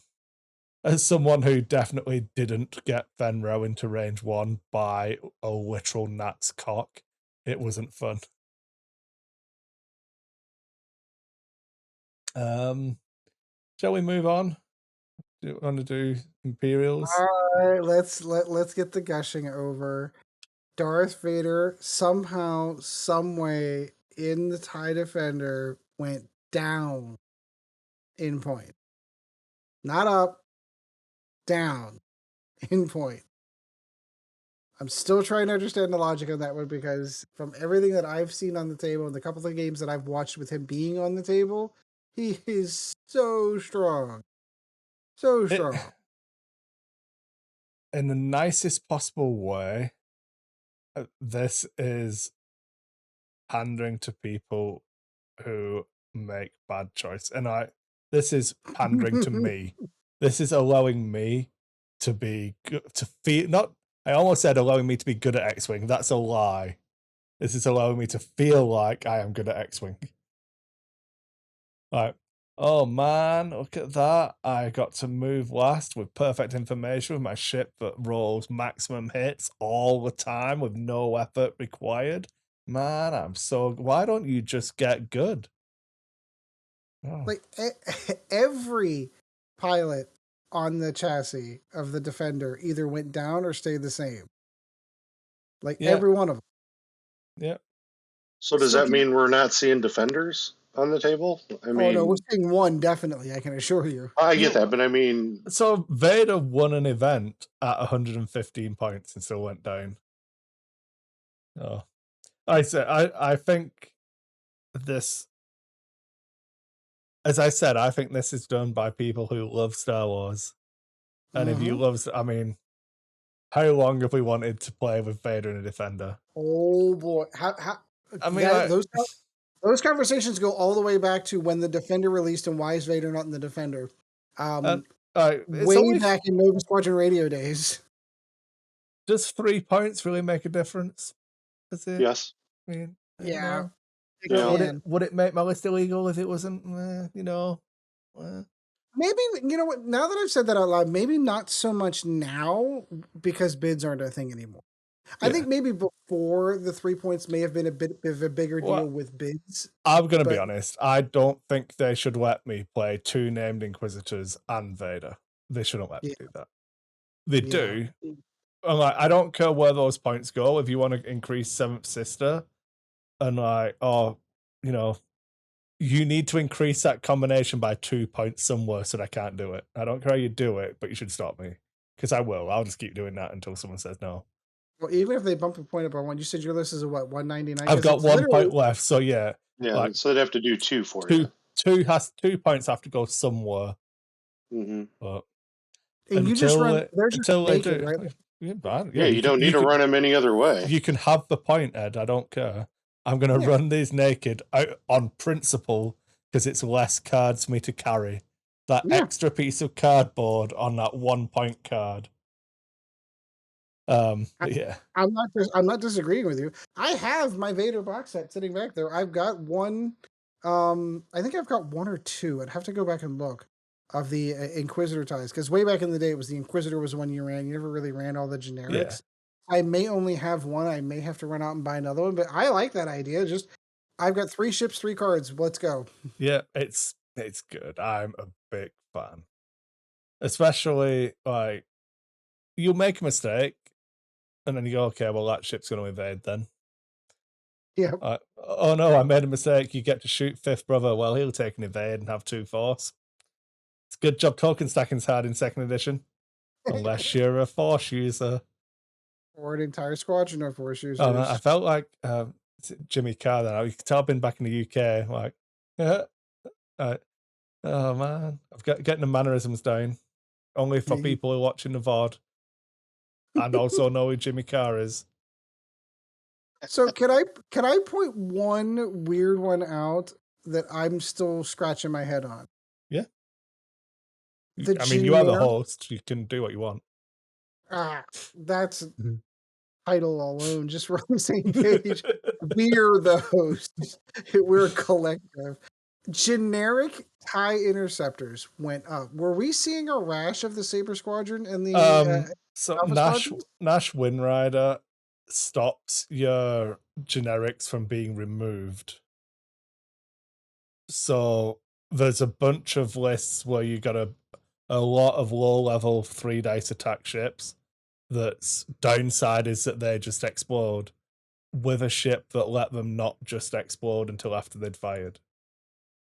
But don't you just adjust Nash and not the generics? Or you? I mean, Me, obviously, yes, that is exactly what I would do. I would always, but I mean, Nash did go up as well. yeah, that's Yeah. what I'm saying. Like the combination Nash, of all yeah, the Nash is a Sabers, the Alphas. 41 point into, so he's 1 point less than Turfanier, and he's an initiative 2, I believe. Mm-hmm. But Um, here's the thing: if you want to, so if the worry is about having all these generics, limit generics. So Yeah, say you can dock them. put 2 dots on them, then you can run 2, and you have 2 of that can you type of generic. If you're imagine the that worried rage, about though, that, Sean? Like, I'm not talking everything. I'm talking about things that just have this insane. You wouldn't want to do it to basic TIE fighters because that whole concept is still swarm, no matter how you look at it. yeah. Right. But what I'm talking about is where you have, because to me, a TIE fighter is literally the throwaway ship in the game. Speaking of Yeah. throwaway ships, Sean, have you seen how much blue is in that TIE fighter column? Oh, I haven't gotten there yet. I So haven't it's literally the gotten there. next one down from the generic interceptors. Ooh, Howlrunner got cheaper. even brought my girl down. Yeah. Wampa Well, stayed the same. The generic stayed the same. And Iden Versio stayed the same. Everything else got cheaper. So all of the because named ones. nobody runs them anymore. That's why. If you want my honest opinion, what that tells me, and this is being completely removed from the meta, competitive meta, what that tells to me whenever I see a chassis like that that drops all across the board, with the exception of obviously 2 strong pilots and the generics, because they're never going to drop. I always thought I'd never see an 11-point TIE fighter, quote unquote, in first edition numbers. It's a 22-point. It basically comes out to the same math. Yeah. Um, but we're there. Like, you really can't drop those any lower. So I mean, the generics are probably as low as they can possibly go. Dropping those down says to me people aren't running TIE fighters, Well, not swarms and anymore. and what this does is this actually makes hyperspace tournaments actually important Yes. because if you're just doing everything extended, and this was the problem that we had when 2.0 rolled out, is the whole point of redoing or doing a 2.0, in my opinion, should have been to scale the game back, start over, and reprint. Take the ships that weren't canon out of it, like the Hawk and things that weren't canon at the time out, and Mm-hmm. then utilize in waves just like you did. And I understand, that'll piss all the hefty players and all that, and all the the rock stars of X-wing off. But at the same time, you start a game from scratch, but everything's been extended, so that's why your TIE fighters are not involved. To me, there should be 2 point costs on this. I'll be honest with you. There should be an extended point cost and a hyperspace point cost. I Ooh, disagree. I don't. I think there should be a hyperspace points cost, and an extended should die in a fire. Oh, I agree with you on that. yes, That's if yes. I'm not. See, I was trying to Thank be you. that. I was trying to play the middle ground on that one and not go to the just burn the whole house The, down. But yeah, the nuclear but option. Just get rid of it. but yes, I agree. If we went that route, that would be even better because and then release in wave. If you want to play games with all your toys, play games with all your, just like we talk about when we talk about 40K. Yeah, If you have nothing's all the stopping that. toys, if you have all the toys, play with all your toys. It doesn't mean you're going to be able to take them to the tournament.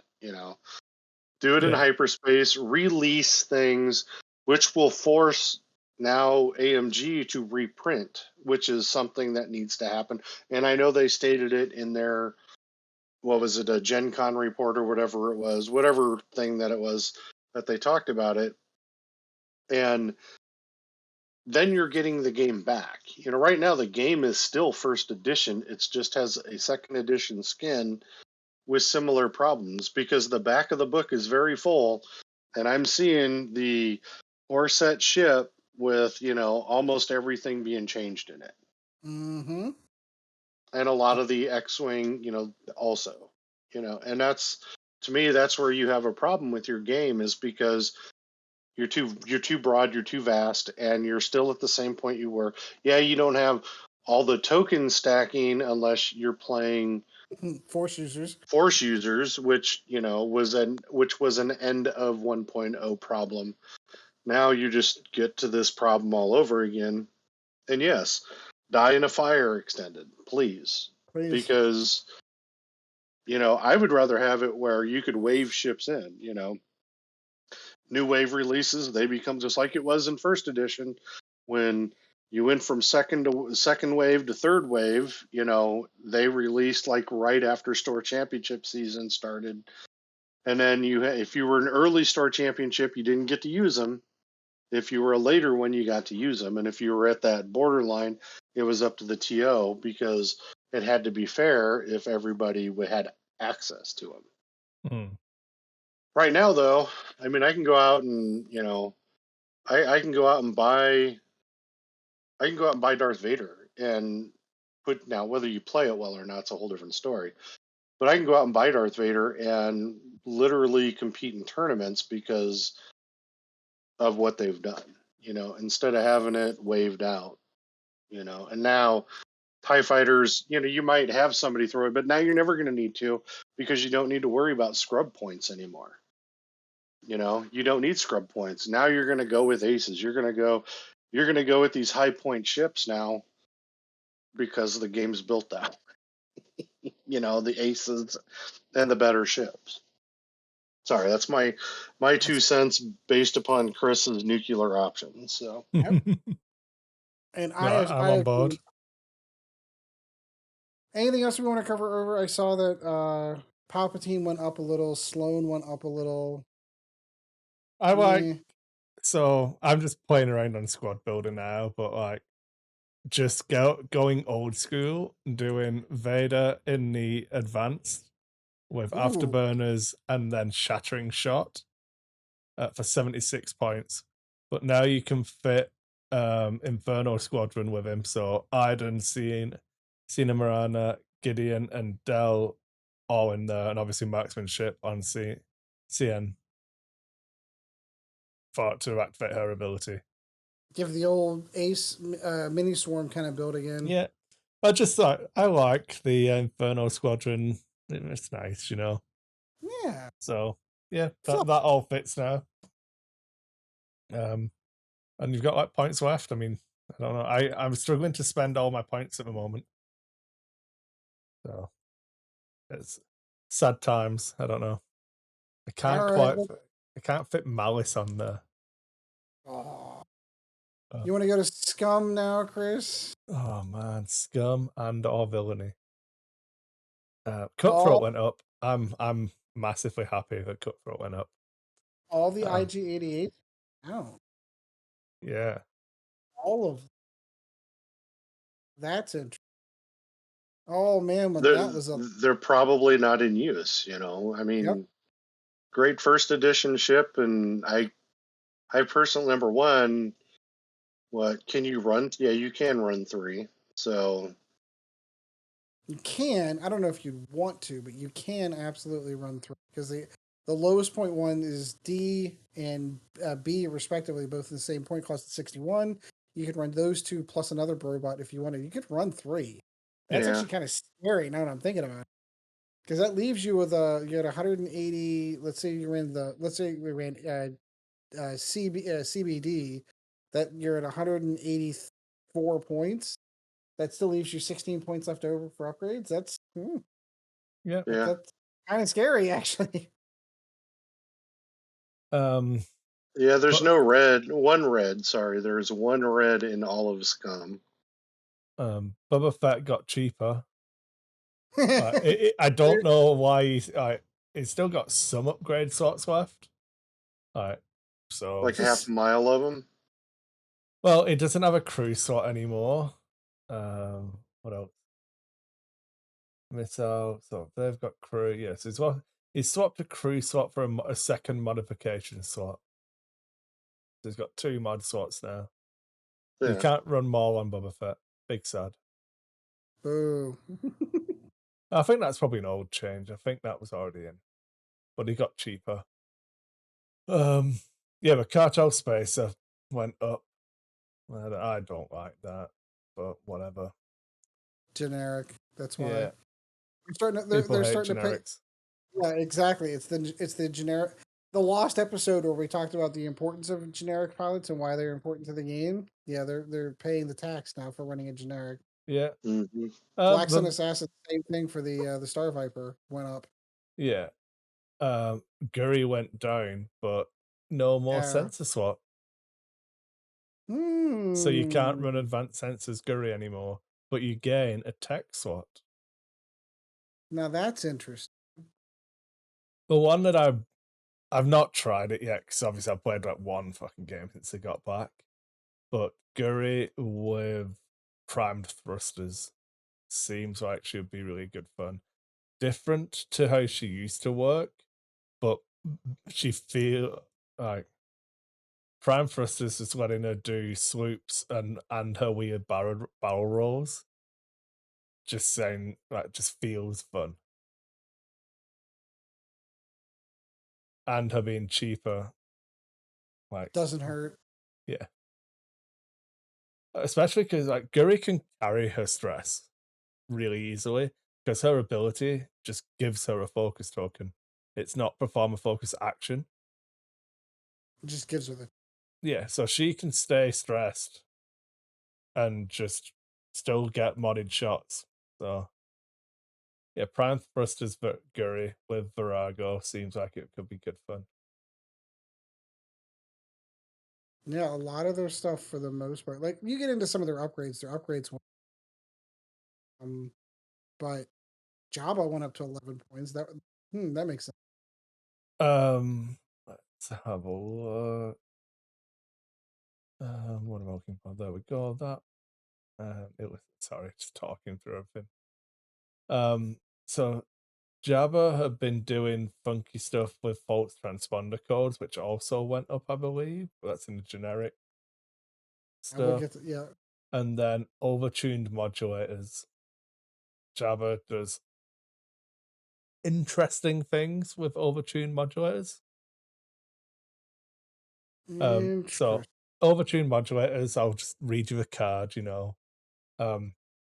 they have one charge. During the system phase, if you are not stressed, you may spend one of the charge. Spend what your charge. Your one. Speaking hard.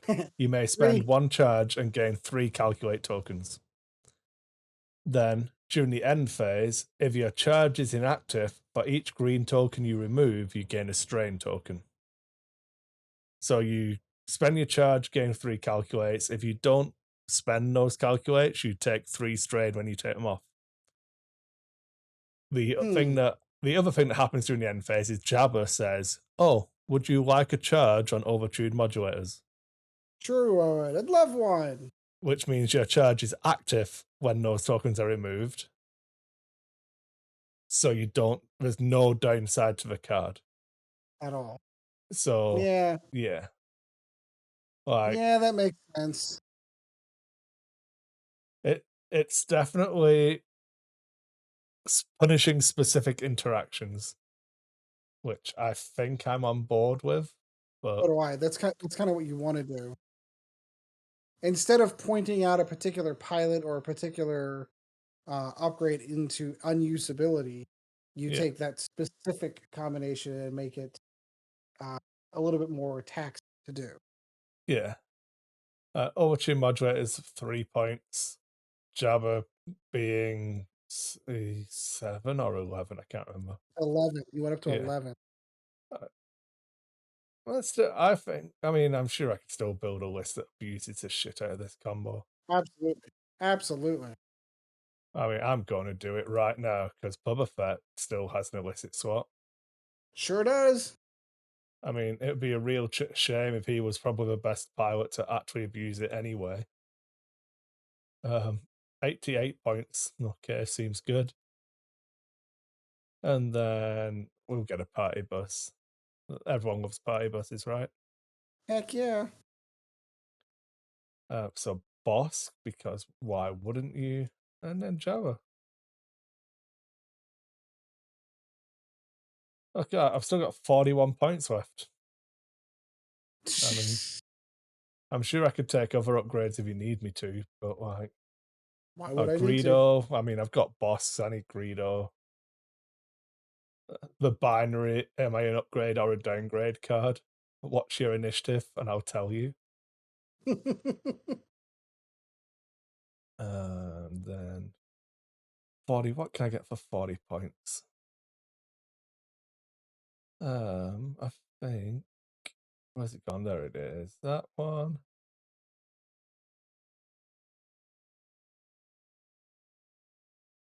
Do best radio show in the world.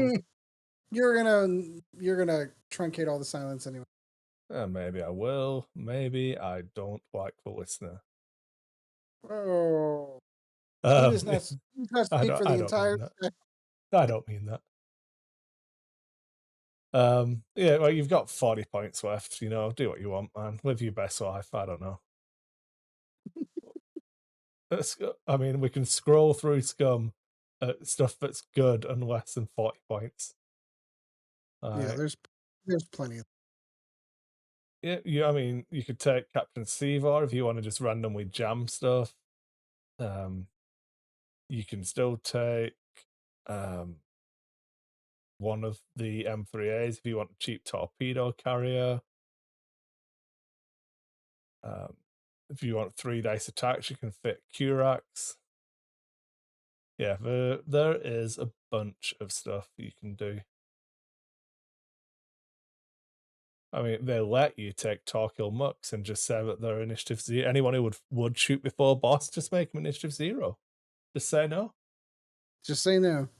Yeah. Yeah, I don't know. I'm done talking about Scum. Scum's always hard because there's too many. It's too many. The combos and the slots that they have, it's really difficult without like spending real time. Well, then let's get into another fun one: the Resistance.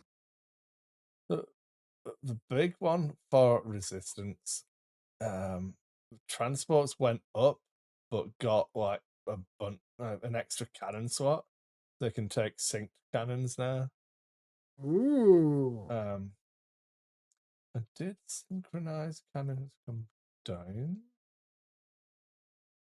Where are cannons? In generics. Oh no, so auto blasters went up, heavy laser cannons came down. Sync cannons went up. Yeah. I knew it was something. So yeah. You can take them, they just cost a lot.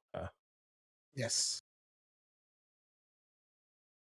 So it is, of course, important to note in the Resistance you got all of the BTA NR2 Y-Wing points are official. They are now in here. I don't know if this rant has been on the show or if it's my in-person rant. But I think I might have said it on the show, but like I don't like how this brand new Resistance New Republic Patrol Y-Wing is the one that doesn't have any armor plating on it and it's just a stripped down shitty version. Because the Rebels took the armor plates off. Surely if you were going to design a new upgraded model, you'd design one that either didn't have like support struts for the nacelles. Mm-hmm. You know what I mean? But I mean, the model looks cool, but this is my get off my lawn moment, and you can't take it away from me. But yeah, I played against them. So the list I played against had dorsal turret and engine upgrade, And it was really weird because he just kept boosting and taking a calculate. So he was in places I wasn't expecting him to be. And because he's boosting off an upgrade card, he gets a free calculate. So yeah, that was frustrating, but I still won because I had Vader, so whatever. Advantage. Um, Can't help but notice that Poe in all of the T70s, most of them anyway, went down as well. yeah, Resistance Commander Poe. So here's the 2 actions every other turn. Mhm. 55. That's Really good. almost. Trigger Happy Flyboy is still better, but it's very close to me wanting to take the cheaper one now. Like, I would still, if I'm taking Poe, I'm still putting Trigger Happy Flyboy in first, and then if I get to the end, I'll downgrade. But that's very close to him being the starting point for the list. Yeah. A Because little hard to argue with that point cost. he's 1 more point than the Naked Wedge. And fair enough, Wedge's ability is decent, but this guy has got the better action bar, the better layout for the hull and shields, the better dial, and it's still push the limits every other turn. Mm-hmm. Oh, A lot of hate um, on the resistant transport. Pretty much all of them went up, yeah, with the it's exception of code. because it got the extra cannon slot. I think it must have opened up something that I personally am not seeing, but whatever. Maybe I'm just bad at the game. It's fine. 34. How many points is a B wing? Because they're basically B wings, aren't they? Of course, I closed that tab. Let me go look. I've got it. You're I've looking got like it. your baseline blue lines, blue squad 41. 41, and the baseline here is 34. So you're still 7 points cheaper with 1 less attack dice, but you've got the cannon slots now. So you put on. So if you take the sync cannon, that's fucking math. The sync cannon is 7 points. So if you put sync cannon on it, you are a B wing. Agreed. Right, yeah.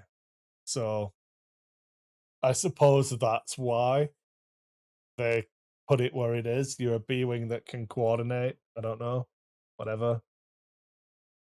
I probably would have left them a bit cheaper because I don't. Now, do you think 40 points is 5 ships? Is that right? Yeah, with breakpoint would have been 5 you could fit. So That's probably is it bad? I don't know. This is one of those let's play 3 defenders games again. I'd have to test it. But, have to test it and find out. yeah. Do you want to move on to your boys in the first order? I do. I have. They're whopping 3 pages of points. 2.5, really. I mean, you get to see sad panda face Chris here. Epsilon Squadron Cadet, 26 points. What? Just sad. I can't run 8 FOs anymore. Aww. Uh, Again, but that's more the generic hate right there. Like even the Omega Squadron's got the Mega, the Zeta, and the Epsilon. I'm just sad. Like it wasn't hurting anybody. It wasn't. But yeah, whatever. But Midnight, Malorus, Static, Longshot all came down. So they kind of like pushed the middle. Like 35 points for Midnight. Yeah, Von Reg came down. Only 1 point more than Hollow now, 54 points for Major Von Reg. How many points would Suntia fell? Coming back to tabs I closed. So Von Reg is still 1 point more than Cynthia Fell. That's okay. That's okay. The bombers, I've not even thought about the bombers yet, so I've got no idea. Saw those at the store. They're Those are all really right. nice So models. Yeah. did I hear it correct that they're still on small bases? Are we back to the Oh, they're same all issue? small bases, yeah. So the thing's gigantic for a small base. It's because the wings fold out. If it Yeah, like the top, maybe. I think I've not put them side by side because I've only brought a box on last night and I've not opened it yet. I've not put it side by side with a TIE bomber, but I think my gut tells me that they're the same size. It's just the wings are folded out. I could be completely wrong, and they might be like a couple of mil wider anyway. But And maybe you're right with the wings folded out. They folded in. To me they look like they were awfully big to be yeah. sitting on a small base ship. Because someone asked me, legitimately, I walked into the store and they said, "Oh, well, what size base do you think this is?" I'm like, "Oh, those got to be mediums, right?" Nope, those are small base ships. Really? So then you're getting into the fat Kylo issues again. I don't know. I think it's fine. I don't know. Kylo went up. Fat Kylo. Yeah, I just mention that. mean, I'm happy about that. 77 points for Kylo and a silencer. Just making more expensive. Right. Were Yeah. you though? Good job. So my problem with this, we remember we talked a couple of shows back where we talked about all the cool fancy upgrades that these other factions were getting, and First Order didn't get anything. Pretty much Kylo's the only thing they've got going for. Yeah, but I think my point then was that you can't take anything else because he's such good value. And Mm-hmm. just because he's the only good thing doesn't mean he isn't undercosted. I don't know. Like if everything else is overcosted and he's undercosted, you know what I mean? Like, Yeah, I guess we'll see. I didn't see what his points were before. What did I he think it go was 70. to? It's only a point. I think it was It's only a 76. point. All right, well that's not so bad. Yeah. It just feels like But it like, just feels like a kick in the nuts of those poor First Order players. everything else, I mean, so I made a list using new Kylo. I need to open it now. Where do I load? There we go. Interceptor. He's at 63. That's not a Yeah. bad start. Yeah. Oh no. That's better. It's fine. So Kylo Ren in the Whisper, Brilliant Evasion, Elusive, Prime Thrusters, and obviously Jamming Sweep 'cause it's free. So 76 points. Still cheaper than taking the normal Naked one. fat and Yeah. naked Kylo. But then I've got 4 Omega Squadrons, TIE-FOs with Fanatical, because Fanatical came down to 1 point. And Automated Targeting Priority. So the way it works in my head, which is not the way it would work on the table because I'm terrible, is this blob just flies and points at something. And then Kylo sneaks up and goes, "Hey, would you like this jamming token? Just hold this for me while my boys shoot you." Yeah, please. Yeah. And then they shoot at Kylo. You go, "Well, you've got a jam token, so I'm 3 agility now, and I've got elusive and brilliant evasion. And if you do hurt me, I'm just going to run away. I'll turn my turret to a rear and keep running. It's fine." Yep. But yeah, this is what I'm going to try Kylo with. I don't know if Fanatical and Automated will sync up well enough, but I couldn't fit in. What's the old one? Like the 5-point tech where you change advanced optics, where you change a blank to a focus, a blank to a hit with a focus token. Because that used to be the good Fanatical combo, but Fanatical was always 2 points, so it was just sickeningly expensive. Yeah, that's it. I mean, there's a bunch of stuff I'm excited to try here. I've not looked at the bombers yet, but I definitely want to get some games in with them, see what you can do.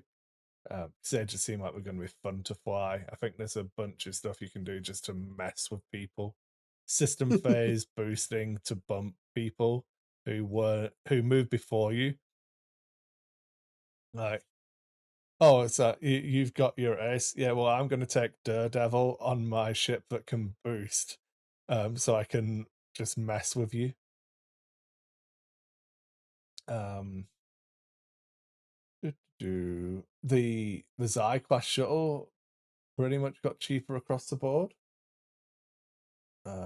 First order courier is now 35 points, so almost. I mean, I was running it Alright. before, and struggling, so that's nice. Just to have a little bit of extra points to play with, and obviously, hopefully, at some point, not having to spend points on the bid. Fanatical came down.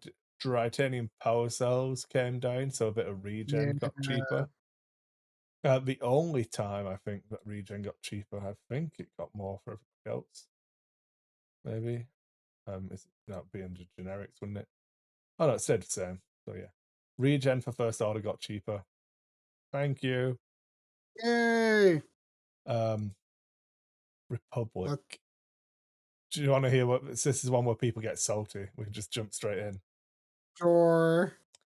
So the Ada 2 Actis lost its cannon swap.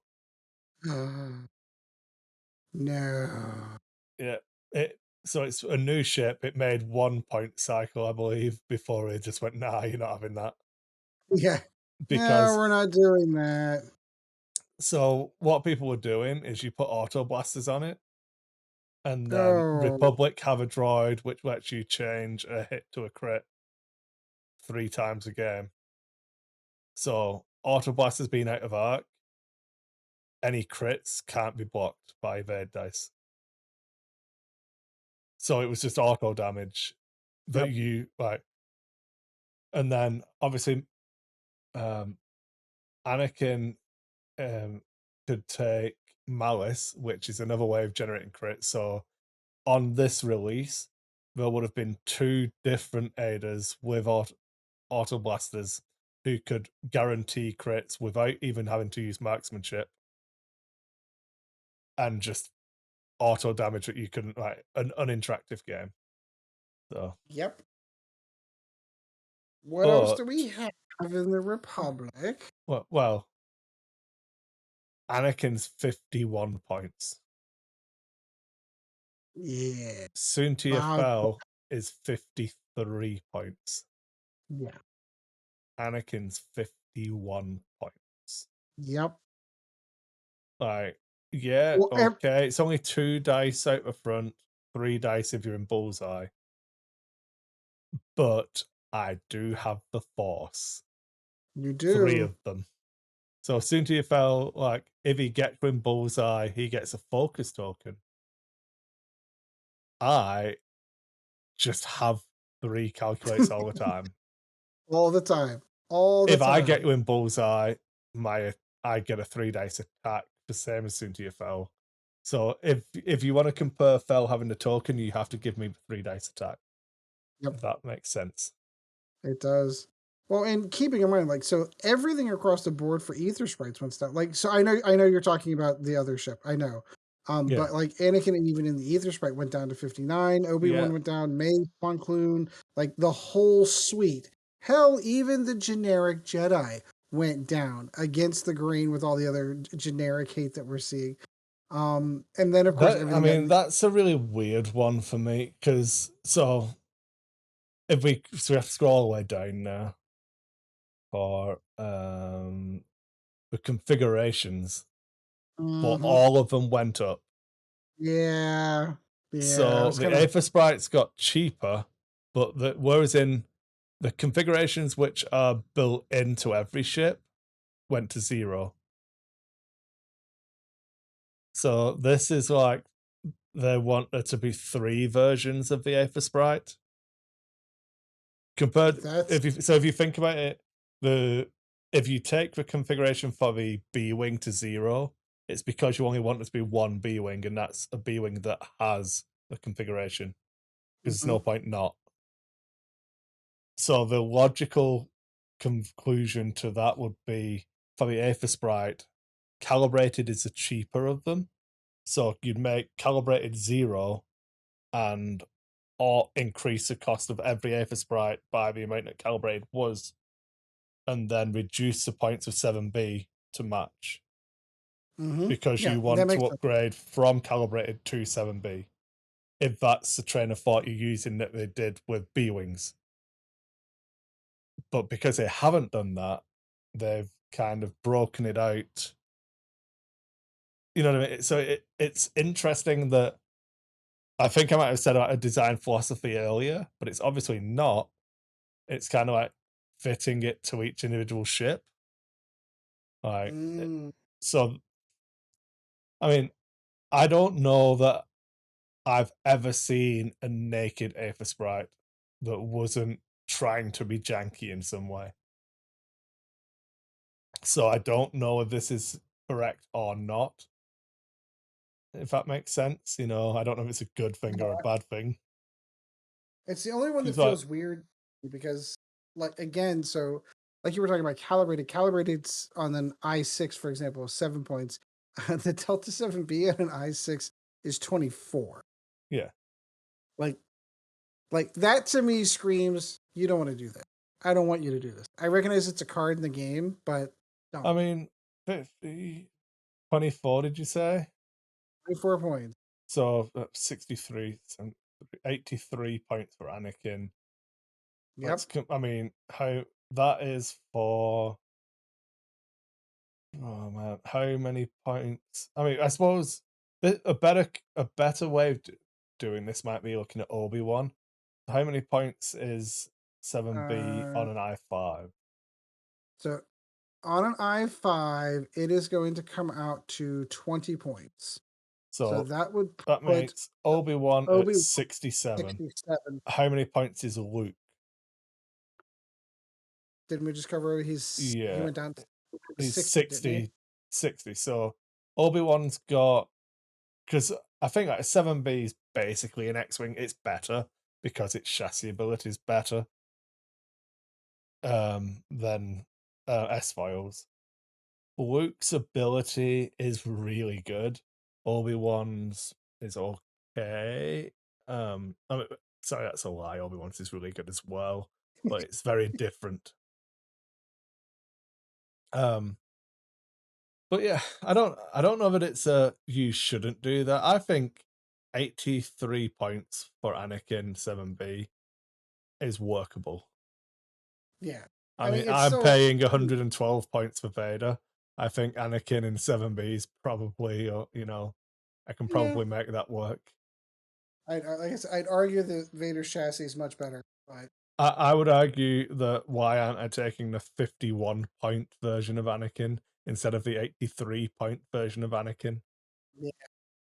But, you know, hey, I mean, you could take the 50 point version of Anakin in the Y Wing, slap a torpedo on it, and Ooh. call it done. Could. 62 points for Proton Anakin. All right.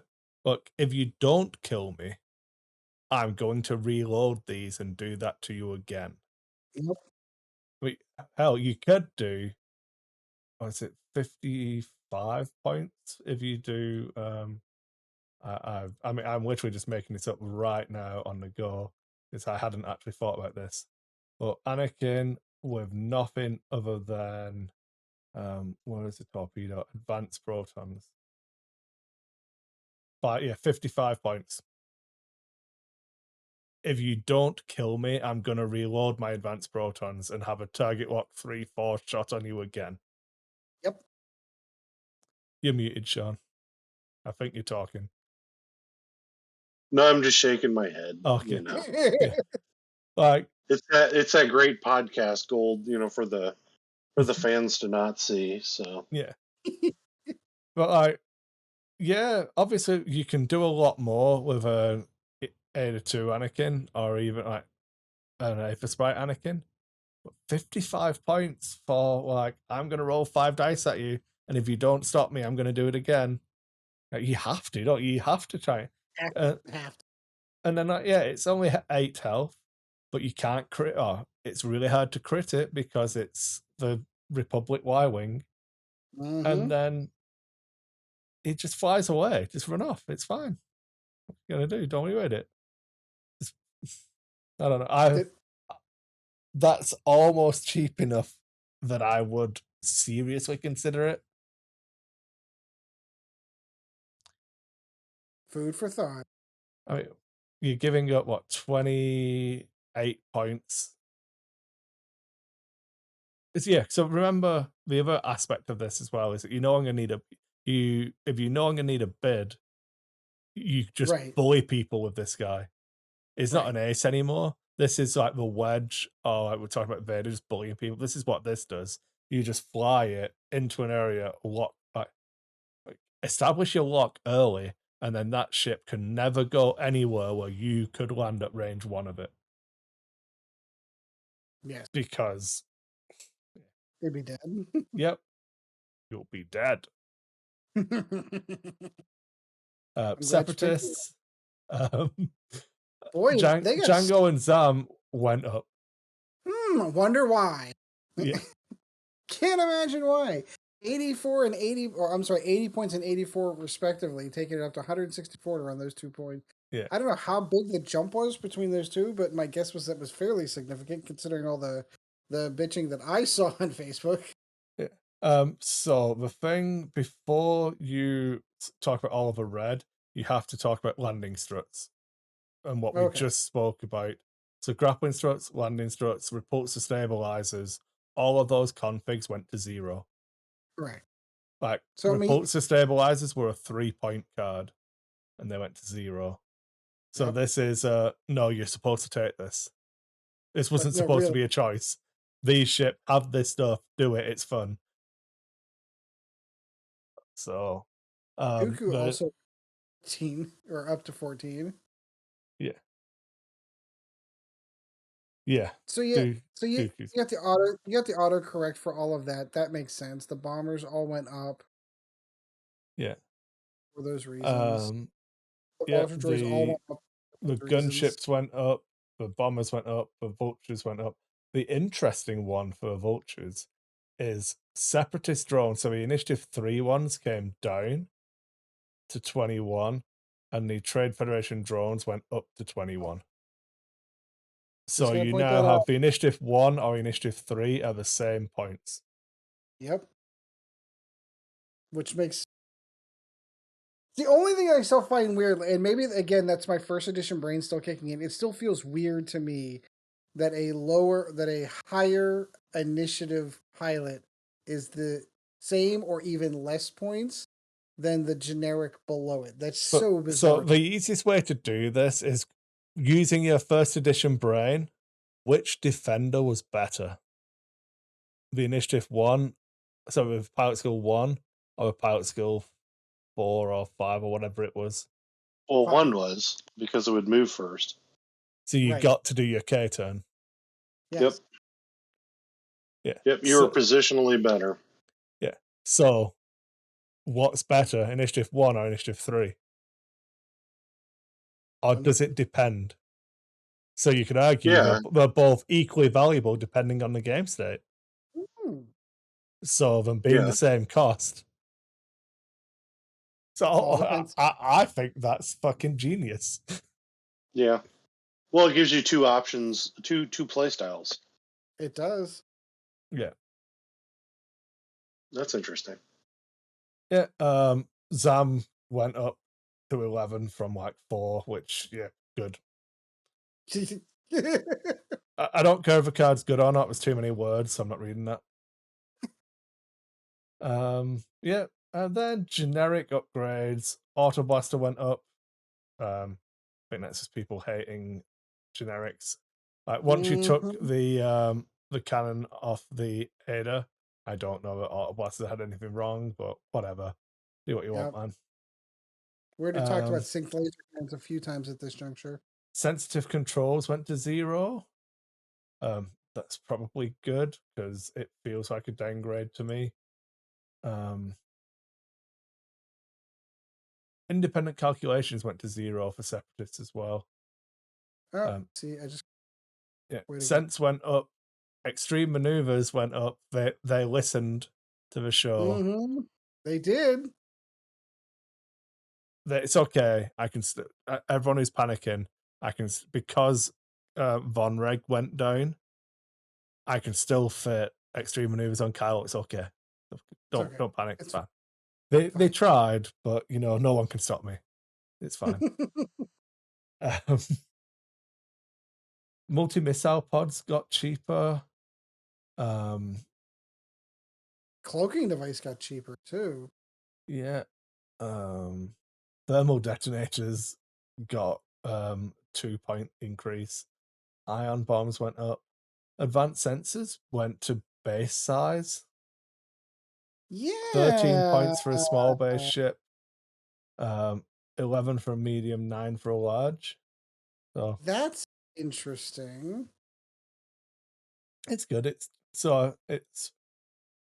what I think it was 9 last time, but I think it had been 10 points forever, basically. It was.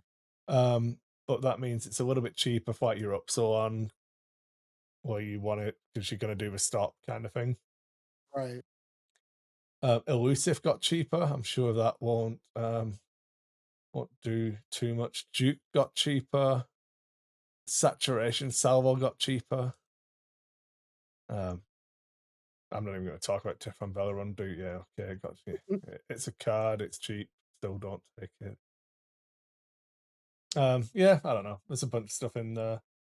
But it's really interesting to see stuff happening that I don't think would have happened under FFG. So, all right. I agree with the statement, but expand upon it. Like, why would you think that FFG wouldn't have done it where AMG feels the freedom to be? So I remember a conversation with Alex Davey in 2015 talking about the value of the conversation I just had with you about the initiatives on a defender, saying how interesting it would be that realistically the initiative 1 defender is more valuable than the higher initiative generic because it's guaranteed to clear its K turn. It's better for blocking. Right. It can do all of this other stuff. Yeah. So I think my word into him, obviously it was like 6 years ago now, was on it. It's a shame that there isn't like the scope for the initiative 1 is better, so it should cost more than initiative 3 or whatever. And then suddenly it goes to AMG, and then that kind of stuff happens straight away. Yeah. But I also think AMG is more, I think their mental capacity is more towards miniatures than Fantasy Flight's ever was. Yeah, a lot of it feels like it's really weird to say, but it feels like a miniatures gamer, not a board game or a card game. Well, okay, so look FFG's wheelhouse. Well, and you look at the way that FFG did changes in first edition, they didn't do anything other than, we'll throw a card in that, allows you the 2 EPTs on the A-Wings and, all of those types of things where these guys are fixing it both in points and making changes. Yeah. Yes. They're literally you looked at the miniature. Well, B-Wings have got moving wings, so they should have stabilized S-foils. I don't care it's an upgrade over it not. If you want to make the mistake and not take it, that's up to you. But they should have it. And remember, stabilized S-foils do not come in the B-Wing pack. Ooh. Yeah. Right. I forgot about that. They come in the literal card pack. So if you want to buy Gina Moonsong, the only way to get that B-Wing pilot is the you remember, it's not the squadron pack, but the little pack of just cards for different pilots. It comes in that, and it comes in the Rebel Squadron pack that has the orange B-wing in it. See, and I will say this, Chris, is it'll be interesting to see when AMG stuff comes out that they have designed. I'm really interested to see that side of this game and what the game looks like from AMG point of view, and not the the end of FFG and the Yeah, 1 year in the canon FFG has right now, because I'm interested to see how these ships look, not these ships but anything new that comes Yeah, out I from agree. AMG. I think it's really, really ballsy to make these kind of changes. It's like taking the gunner slot off a Y-wing is a huge deal yeah, Hmm. because people like veteran turret gunner Y-wings. Double tapping Y-wings have been a thing a few times in second edition. Like taking the struts and like you and we both know, or we all know, that grappling struts on a droid swarm. Oh well, I want the cost of discards went up, so I can't fit it in anymore. Well, I'll drop a strut here. yeah. Just this one guy Yeah. that'll make up all So the this difference. one vulture can't go on a rock anymore. All my other ones can, but my list hasn't changed apart from that. Hmm. Right. Well, that's just fucking bullshit, then, isn't it? Yes. That means that discards didn't go up. If I can just drop one, drop one, drop one, if you're flying 7 vultures, the points have to go up by 7 lots of struts before I've made an impact on the list effectively. Right. Whereas by just saying, nah, struts are 0, get wrecked. You've already paid for them to take them or not. That means that any change you do make to something like discard missiles or treacherous, whatever your separatist card is, Zam. The fact that Zam crew went up by like 7 points means that you Hmm. can't just drop 2 lots of repulsor stabilizers off your gunships to make room. You've got to actually rejig the entire listener. So I think that I think it's a good thing. That might be because I haven't found something that's massively screwed me over yet. My Vader list works so fine, I so we're mean, good. I'm sure if I wasn't flying Vader and I was flying my 8 FOs, I would be a lot more sad. But like, it leads me to believe that changes like that aren't done for game balance, they're done for game health. Hmm. Yeah. Like, we all know that 8 FOs isn't rocking anyone's world, but if you tell me that, you know what, we just don't want to see it because it's not fun, then okay, I can get on board that train. I mean, I might have found it fun, but it doesn't mean the 7 people who had to suffer through a system open playing against it, Right. enjoy it. So yeah. But, that's me. I don't know. I've got not much else to give on this because it's been a while. Yeah. Yeah. Others have Well, already torn this apart too. and it will actually be interesting to see what these changes do to the game in the tournaments that are up and coming online. Yeah. I assume all of these point changes went into effect prior to the TTS tournament. You're going to be jumping. Oh yeah, You're so going to be. they went You're going to be. live like when I left for the UK or whatever. Like Yeah, it was pretty. If we'd have recorded when we should have recorded, we would like. If I'd have been we would here, we have. probably would have been recording that weekend, kind of thing. Yep. But Right. hey ho, it is what it is. Yep. One thing before we go, this is a different topic, not on the points, but obviously we were talking about it in Discord, so it would be rude of me to not mention it after them asking about it. There's been a bunch of negativity about like random stuff. So obviously AMG, as we said, put all of this stuff on the website. and they did an update to rules reference guide, which was effectively porting over a bunch of the wording from the miniatures game rules about converting stuff.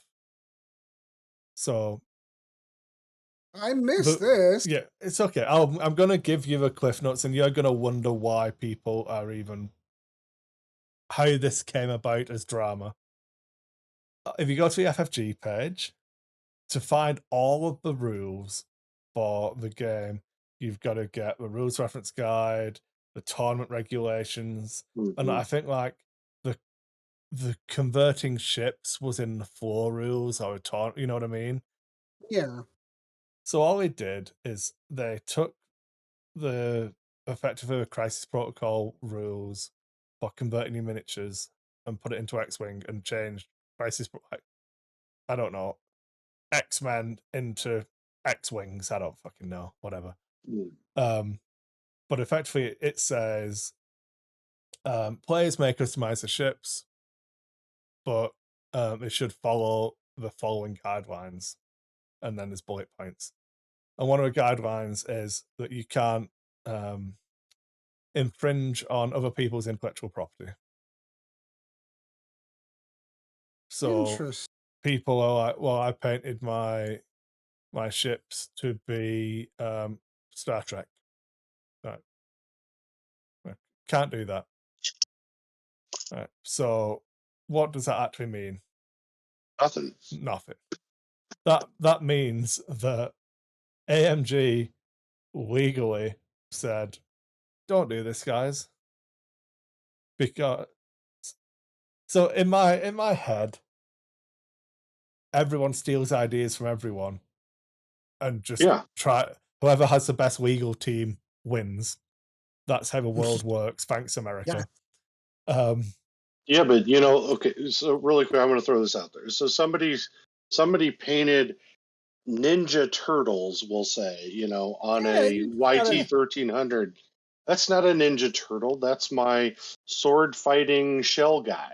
You know, I mean, it's ridiculous that the only time it's intellectual property is if you call it something at that point. Yeah, and it's like, yeah, don't put the logo of something on your shit. Oh, exactly. You know what I mean? Like, whatever, it's fine. But then there's a bunch of I'll scroll up to find the actual wording, so I'm not. Which document is this? This is it's the last page of a rules reference guide. It's like page 44 of a rules reference guide. So really quick, is this AMG or FFG? AMG.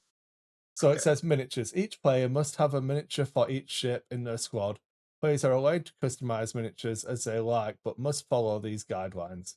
So bullet point number 1. The miniature must be made from a majority of miniature parts from the Star Wars X-Wing miniatures line. So that's standard across miniatures gaming. Games Workshop tells you that you must use a majority of parts from Games Workshop miniatures. Like, it's just normal. Means I can't go out and get the Micro Machine X-Wing and use that. Yeah. The miniature has to be easily identifiable as the ship it represents. That means it's not a potato that I put on a stick. That's my X. Players may not customize a miniature in such a way that any part of a miniature represents the intellectual property or of any party except Lucasfilm, including copyrighted logos, symbols, iconic elements, and other iconography. So I can't put my Babylon 5 decals or my 40K decals on. So remember, not Babylon, but it's not Babylon 5. I mean, if you put the decals on, yes, but all you have to be is smarter than the average bear to do. It's not this is irrelevant. This is a company legally having to tell people, because I've just told you you can do whatever you want. So if you infringe on their copyright and get sued, you can say, well, AMG said to me I can do whatever I want, so you shouldn't be suing me, you should be suing AMG. Yeah, but remember, this is the litigation culture that the world exists in. If the rules of this game, which we just said, each player are allowed to customize the miniatures as they like. So I am going to make a fascist empire ship with a Hitler tattoo and then put the Coca-Cola logo on it. Right? Yeah, So that's when kind of fun. Coca-Cola come over and say, I don't really like the fact that you're associating Coca-Cola with the Nazis, so could you get rid of that? Nope. Okay, well, we're going to sue you. Well, you shouldn't be suing me because AMG told me I could do whatever I liked. So Yeah, I now, mean, literally, you can't I'm say just, that. That's what this is for. You know Yeah. what I mean? I know, yeah, no, I get Yeah. it. So I'm But trying if to figure you're, out who this so hurts. okay, hold on, Ed. Before Ed, I hate to do this because I Yeah, go got ahead. this thought. What are people bitching about? Yeah, So who get does this into hurt? this. What's the complaint? So the complaint actually is that the next bullet point is the same bullet point again. So it's a copy paste error. So that's why people are bitching about this, because there's an error and it just happens to be that. But as you go down, it just becomes more and more reasonable, but people's arguments become less and less reasonable. So I want to just brush past that one because I think my explanation of that should prove reasonable to most people. Yeah, I That agree. they AMD literally don't care, but legally they have to. So what are you going to do? And the size or pose of a customized miniature cannot interfere with gameplay. So don't make it spiky, don't make Yep. it stupidly large. I don't know. Um, Miniatures must always be attached to a Star Wars X-wing miniature base or a modeled base that is appropriate to the size and shape of original miniature. Do you want to know, out of that, you're as a 40k player, Ed, I feel like you would have the same complaint about this bullet point that I would, which isn't the complaint that people are having. So this says that it must be on an official Star Wars X-wing base, or you can model a base that is the appropriate size and shape of the original miniature. So the complaint isn't that you're going to trust me to sculpt my own base that definitely matches Yeah, the exactly. yeah, that's not the complaint. People are fine with that. People are fine that I could green stuff my own base for my X-wing ships. The complaint That- is that people are trying to say that because it says miniatures must always be attached to it, that this is during gameplay, so that if there's going to be a collision, I'm not allowed to take it off the base anymore. But what? No. No, this is saying that if you make a miniature, it's got to fit on a base.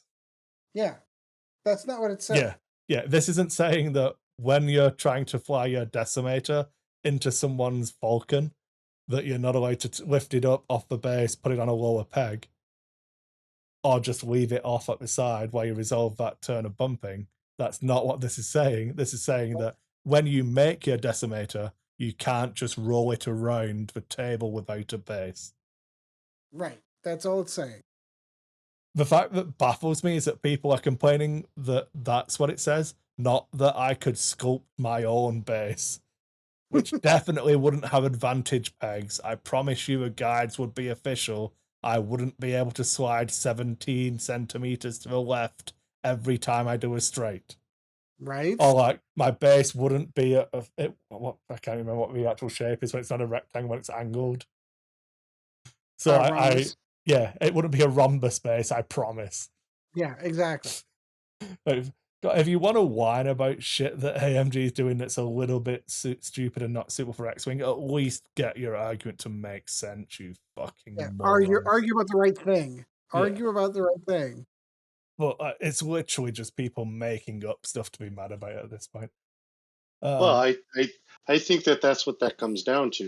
Is people But are pissed that if everybody, all their buddies at Fantasy Flight got fired and whatever, get over it. yeah. We're almost in 2022. It's AMG's game. It wasn't Fantasy Flight's choice. Do you Yeah, want to they didn't know know. what this Wasn't does AMG's say? choice. So I'm going to tell you the last bullet point, which I've seen one person talk about. And I'm going to be honest, I've not looked a lot. More people might be talking about this. But this last one Each ship card has a ship type centered at the bottom of that card. Players may use any Star Wars X-Wing miniature that represents that ship model as the pilot in their squadron, as long as it is easily recognizable as the ship it represents and has the appropriate ship token fitted to the ship's base. Now, that's a lot of words that I probably got wrong, but they give an example.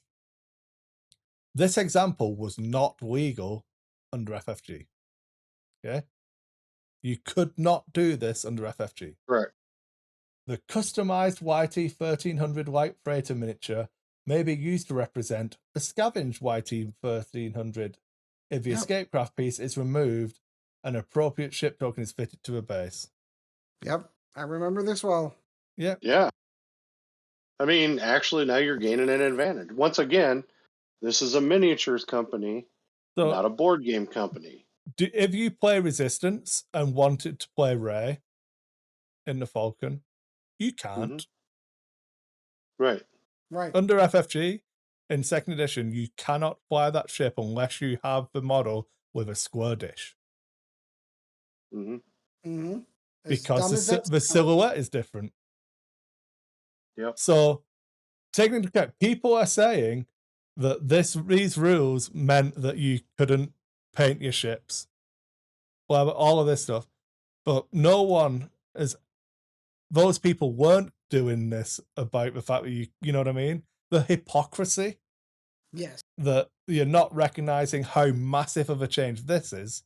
That, oh yeah, look, just buy a conversion kit and use your Rebel Falcon, it's fine, don't worry about it. Like, you play Scum and Resistance. No, I'm not going to make you buy a Rebel X-Wing. Don't be fucking stupid. Sorry, a Rebel Falcon. Use your Scum one, you idiot. Why would you spend more? Why would I want you to waste more money? You've got one. Right. Do it. What, you want to fly 3 Falcons, but you've got the Resistance Falcon, the Rebel Falcon, and the Scum Falcon? You want to fly 3 Scum Falcons? Oh, live your best life. It's fine. Yeah. That's literally what they're... made you. You'd have had to go out and buy it. Yeah. So if you're reading these rules in the same way, you weren't reading the FFG rules that way, fuck you. Literally, don't listen. Like, no one consumes my content anyway, but to take your patience, just fuck off. I'll give you a refund. So I'm not interested in so that I'm going to throw this hate. out. So Chris, I'm going to throw this out. So if I take my Falcon and melt it into a round ball, but I can still fit it to the base that has a token, can I still use that Falcon? As long as it's easily recognizable as a Falcon. So you probably couldn't melt it into a full ball. You'd have to like squish it a little bit and make sure it was still. What if I put the radar dish, the dish on the top, so that it's the square one? You know, I'm just saying, this is so stupid because people bitch and moan about things that who was it that enforced ships? It was TOs. It wasn't Fantasy Flight. Fantasy Flight may have had the rule, but it was up to TO to enforce the rule. What rule is being enforced? Yeah. What this does is this actually basically takes it so that the TO isn't breaking the rules, so that you can play what you want to put on the board and play. Yeah. That's what this tells me, is that they're actually they're taking the cinched up underwear and they're loosening them a little bit. Yeah. I'm still trying to figure out who this is hurting. Like, don't get me wrong, did we see someone that did 4 Y-Wings that were painted up like Ninja Turtle colors? I have seen I've seen a lot of things that were close to it, but it's not a Ninja Don't Turtle. Get me wrong, there's definitely IP infringement. Like, let's not beat around the bush. There's 100%. Oh yeah, it happens. But yeah, AMG's not, again, this is every conversation we've had about everything, play whatever you want. No, the fun police aren't coming to your home to take the stuff. It's fine. Exactly. But there you go. There's the rants that people wanted. Maybe not as heated as they may have wished, but hey ho. I don't see it as a big deal. Like, honestly. No. I've seen some fantastic paint jobs that, by the rules that I just read, are still perfectly legal. Legal. Yeah. And like That I said, if you painted it up as an IP with the idea of another IP in mind, I hate to say it, but you didn't do another IP. You painted it to whatever you wanted it to be, and you can call it whatever you want it to be. If somebody wants to sue you over it, they're the ones who are going to have to prove that what you painted was their IP. Yeah. I mean, that's just plain and simple. You know. Yeah. Anyway, let's wrap the show. It's 2.5 hours in now, so yeah. All right, so it's good getting back together. Oh, after a month, I'm starting to get a little. I'm starting to go through the draws there for a bit. All right, so that's gonna do it for this episode of Lack of Focus. Do want to thank you for joining us. Of course, always fun to talk to you, Sean. Always good to be here. Chris, you have some outgoing paperwork before we go. yeah. So as long as you're not a hypocrite, I appreciate all your Patreon money. It's been awesome. The support. I did make sure I think like the last 2 months of Patreon's been low because I didn't charge people for the episode we recorded in the can because it wasn't really X-Wing it was just us hanging out and chatting kind of thing. So I didn't You're talking build a about Patreon Monopoly. for that. Yeah, And, yeah, we and did. me learning that the pieces in the UK for the Monopoly game are different than they are in the US just completely blew my Yeah. mind. And then, but yeah, so basically, well, blah blah blah. I've been trying to not rip the patrons off or like overly burden. So it's been a little bit low for the last couple of months, but theoretically we should get back on a horse and get that rolling again. I do have some ideas for what I want to do, but it obviously depends on scheduling and stuff like that. But we'll be okay. But you can sign up for Patreon at Lack of Focus on Patreon, or you could do, if you prefer a flat monthly fee, you can go to Dice Hate on Patreon as well. You can follow us on social media. We have a Facebook page, it's Lack of Focus Podcast on Facebook. You can email us at lackoffocuspodcast@gmail.com. Obviously, you can listen to a podcast on all good platforms. And if you can't, let me know and I'll see about getting it fixed. And you can follow the YouTube channel. Please subscribe. Subscribers have been dropping because I've not been making content, but other than us doing this, but hey ho. You can Alien follow. RPG started this week. Yeah. You can follow me personally on Twitch at Dice Hate Chris on Twitch. We have at least a weekly painting stream. You often hear us talk about. We do sometimes have some video gaming and a bunch of stuff on there. Obviously, Twitch Prime's free, so just like send me those over. You know, Please. I'll take all of your free monies all of the time. And yeah, what about I think that's everything. I I need think to so. get an actual patter down for this. But You've been saying that for 87 episodes. true. Yeah. Instagram. Follow me on Instagram. I'm enjoying Instagram as my social media because like it's just cool pictures of models or food, basically, and occasional wholesome family photos. Aw. Like I don't get, they like you scrolling through Facebook and there's just something that triggers you or Twitter. So I've definitely just been like going over to Instagram more and more because it's just wholesome. So, Yeah, I tend to agree. and a Discord, always a Discord. It's the place to be if you want the unedited like full pictures of everything and all of Unfiltered. the live chatter.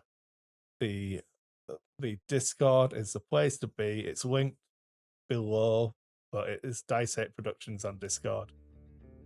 So, yeah, that's enough. And I'm done. All right, so that's going to do it for this one. Do appreciate everyone tuning in. And of course, as always, fly casual. Thank you once again for joining the Lack of Focus X-Wing podcast. Check out Dice Hate Productions for all the latest episodes, and we'll be looking forward to seeing you again next episode.